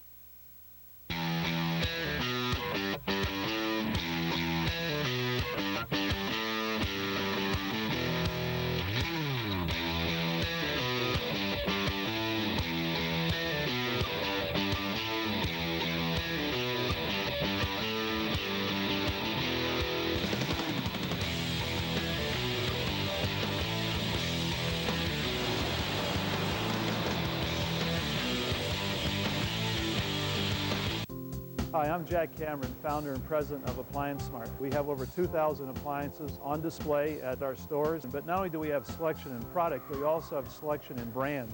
Appliance Mart has purchased 250 truckloads of specially priced refrigerators. Hundreds arriving daily, all with warranty, and we must liquidate immediately at 20 to 50% off. If you don't buy a refrigerator from Appliance Mart, you will pay too much. Financing available with no interest until January 2005 for purchases over $499. We buy smart, you save smart. We're back on a Thursday morning. It's now the 24th day of July, 2003, and some folks at home and the crowd outside are listening to the Goo Goo Dolls. Katie calls them the Goos. And they're singing the song Name. It's a song that took the group from the streets of Buffalo to international stardom back in 1995. Put them on the charts for the very first time. And tomorrow, the guys will be here live on the plaza as part of our Endless Summer Concert Series. So either tune in or if you're in the area, come on down, get a seat early. Should be a lot of fun. The Goo Guys. Yeah. Meanwhile, inside Studio 1A, I'm Matt Lauer along with Katie Couric and Al Roker. And coming up in this half hour, you could probably say they got a little help from above. We're going to talk with the winning team from the American Solar Challenge. They put the pedal to the metal, racing from Chicago to California, fueled only by the sun. Of course, it's dark there now, so the car isn't going anywhere. Also, if you're itching to pack your bags for a long weekend, our travel editor Peter Greenberg will be here to take us to one of the most scenic parts of the country, the Pacific Northwest, including an island you've probably never heard of. And a little bit later, one of the first families of food is here with us, the Scotto family. They're going to be with us to show us how to make a suburb marinade for grilled salmon and a tasty salad with sun-dried tomatoes and spinach. The real deal today. All right. I realize that Rosanna and Elena and Marion look so good because they don't eat any of the food they make. No, they give that all to Elena was Anthony. eating an egg white omelet this morning, and Rosanna was eating oatmeal. I was like, what's wrong with you people? They're saving it all for later. Yeah, I'm sure. All right, before we get to the Scottos and so much more, let's head over to the news desk where Natalie Morales of MSNBC is filling in for Ann all week. Natalie, good morning again. Good morning again, Matt, Katie, and Al. Good morning, everyone. And another deadly day for U.S. troops in Iraq. This morning, 3 more American soldiers were killed when their convoy was attacked in northern Iraq.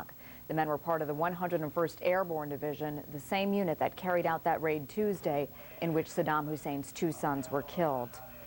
A congressional report released today on the 9/11 attacks criticizes all major intelligence agencies for failing to share information before the attacks. It also charges that the agencies miscalculated the growing threat of terrorism.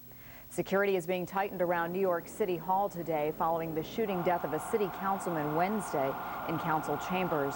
The gunman was then killed by a police officer. Police say the killer and Councilman James Davis walked in together, bypassing metal detectors. New York City Mayor Michael Bloomberg is now ordering all city officials and their guests to pass through metal detectors at City Hall. The mayor walked through one himself this morning. For the first time ever, Californians this fall will have to decide whether to oust Governor Gray Davis and replace him with somebody new in a recall election. Davis says he will fight to keep his job. And some would-be immigrants are back in Cuba today after trying to come to the U.S. in a 1951 Chevy. The Coast Guard spotted 12 Cuban migrants floating in a converted Chevy pickup truck with a propeller attached to the drive shaft and barrels attached underneath. They made it within 40 miles of the Florida coast before they were picked up. Haven't seen a Chevy quite souped up like that. It is 9:03. Back over to Katie and That's Matt. pretty ingenious, don't you think? It really is. Now, they've done it with bathtubs and other floating devices, but this is unique. They wanted to go unnoticed, apparently. Anyway, Natalie, thank you very much. We're going to head outside for a check of the weather from Mr. Broker. Thank you very much, Matt and Katie. We've got some sunshine finally out here, which is awfully nice. And we've got some, take a look there. Very nice. And this young man from Auburndale, Wisconsin. Good to see you. How's it going? Good. Yeah, you had some friends here earlier who had inflatable cheese heads, but they're gone. What happened? Yeah, they ran out of air for their cheese heads. Probably. Okay, well, thanks for coming down. Let's check your weather, see what's going on. We'll show you for today. Wet weather along the eastern seaboard. Hopefully that'll burn off. We'll get some nice sunshine. We've got sunny skies in the Pacific Northwest, wet weather in the southwest, hit or miss showers and thunderstorms. Heat continues there as well, and scattered showers and thunderstorms along the southeastern Atlantic coast. 96 degrees today in Dallas-Fort Worth. That's what's going on around the country. Here's what's happening in your neck of the woods. Good morning. It's going to be getting warmer here in the Twin Cities and a little bit more humid, too, as we head into this evening. Taking a look at the state forecast, another great summer day. Temperatures mainly in the 80s across the state. There will be some thunderstorms forming in southern Canada, and some of those may get into extreme northern Minnesota by this evening. Our Twin Cities forecast, partly cloudy today, becoming windy. South winds increasing at 11 to 22 miles per hour. Highs in the middle 80s. As we get into this evening, becoming more humid, overnight lows in the upper 60s. Hot and humid on Friday with a high at 90 and a good chance for thunderstorms Friday night. Some nice folks. So what are your names? Myra. And? Nicole. Where are you guys from? I live in New York. And where are you from? And I'm from Italy. Italy. All right. You want to talk to the Scottos over there? We know them. You know the Yeah, Scottos. of course we do. Who doesn't know the Scottos? Who, especially, you don't want to really know Anthony, but you can't help it. Let's head on down to Washington, D.C. Willard Scott knows the Scottos, don't you, Willie? I sure do. I'm a Scotto myself. You're a matchmaker up there, Al. That's right. You're a Willard Scotto, and of course they're a Scotto. Willard Scotto. Hey, you know, this weekend marks the 50th anniversary of the signing of the armistice ending the Korean War. Some people called it a police action, but I don't think the military or the folks that fought in the war considered that a police action, did they, Colonel? Considered it a war. Mary Mason, Colonel, United States Army, welcome. And you've really got a lot of activities planned for the celebration, right? Absolutely. We will have on Saturday the 26th at 10 o'clock at the Arlington National Cemetery, Tomb of the Unknowns, we will have a wreath-laying ceremony. We will have the Vice President participating in that ceremony. And then on that afternoon at 4:30 p.m. at the MCI Center, we will have a national salute for the Korean War veterans. We will have special guests for that, Randy Travis, Ed McMahon, James McKeechin, the Coasters, the Platters, the Drifters. So it will be a great time. And then on Sunday, the Armistice Day ceremony will also have Department of Defense representation at that. It's going to be at 10 o'clock at the Korean War Memorial.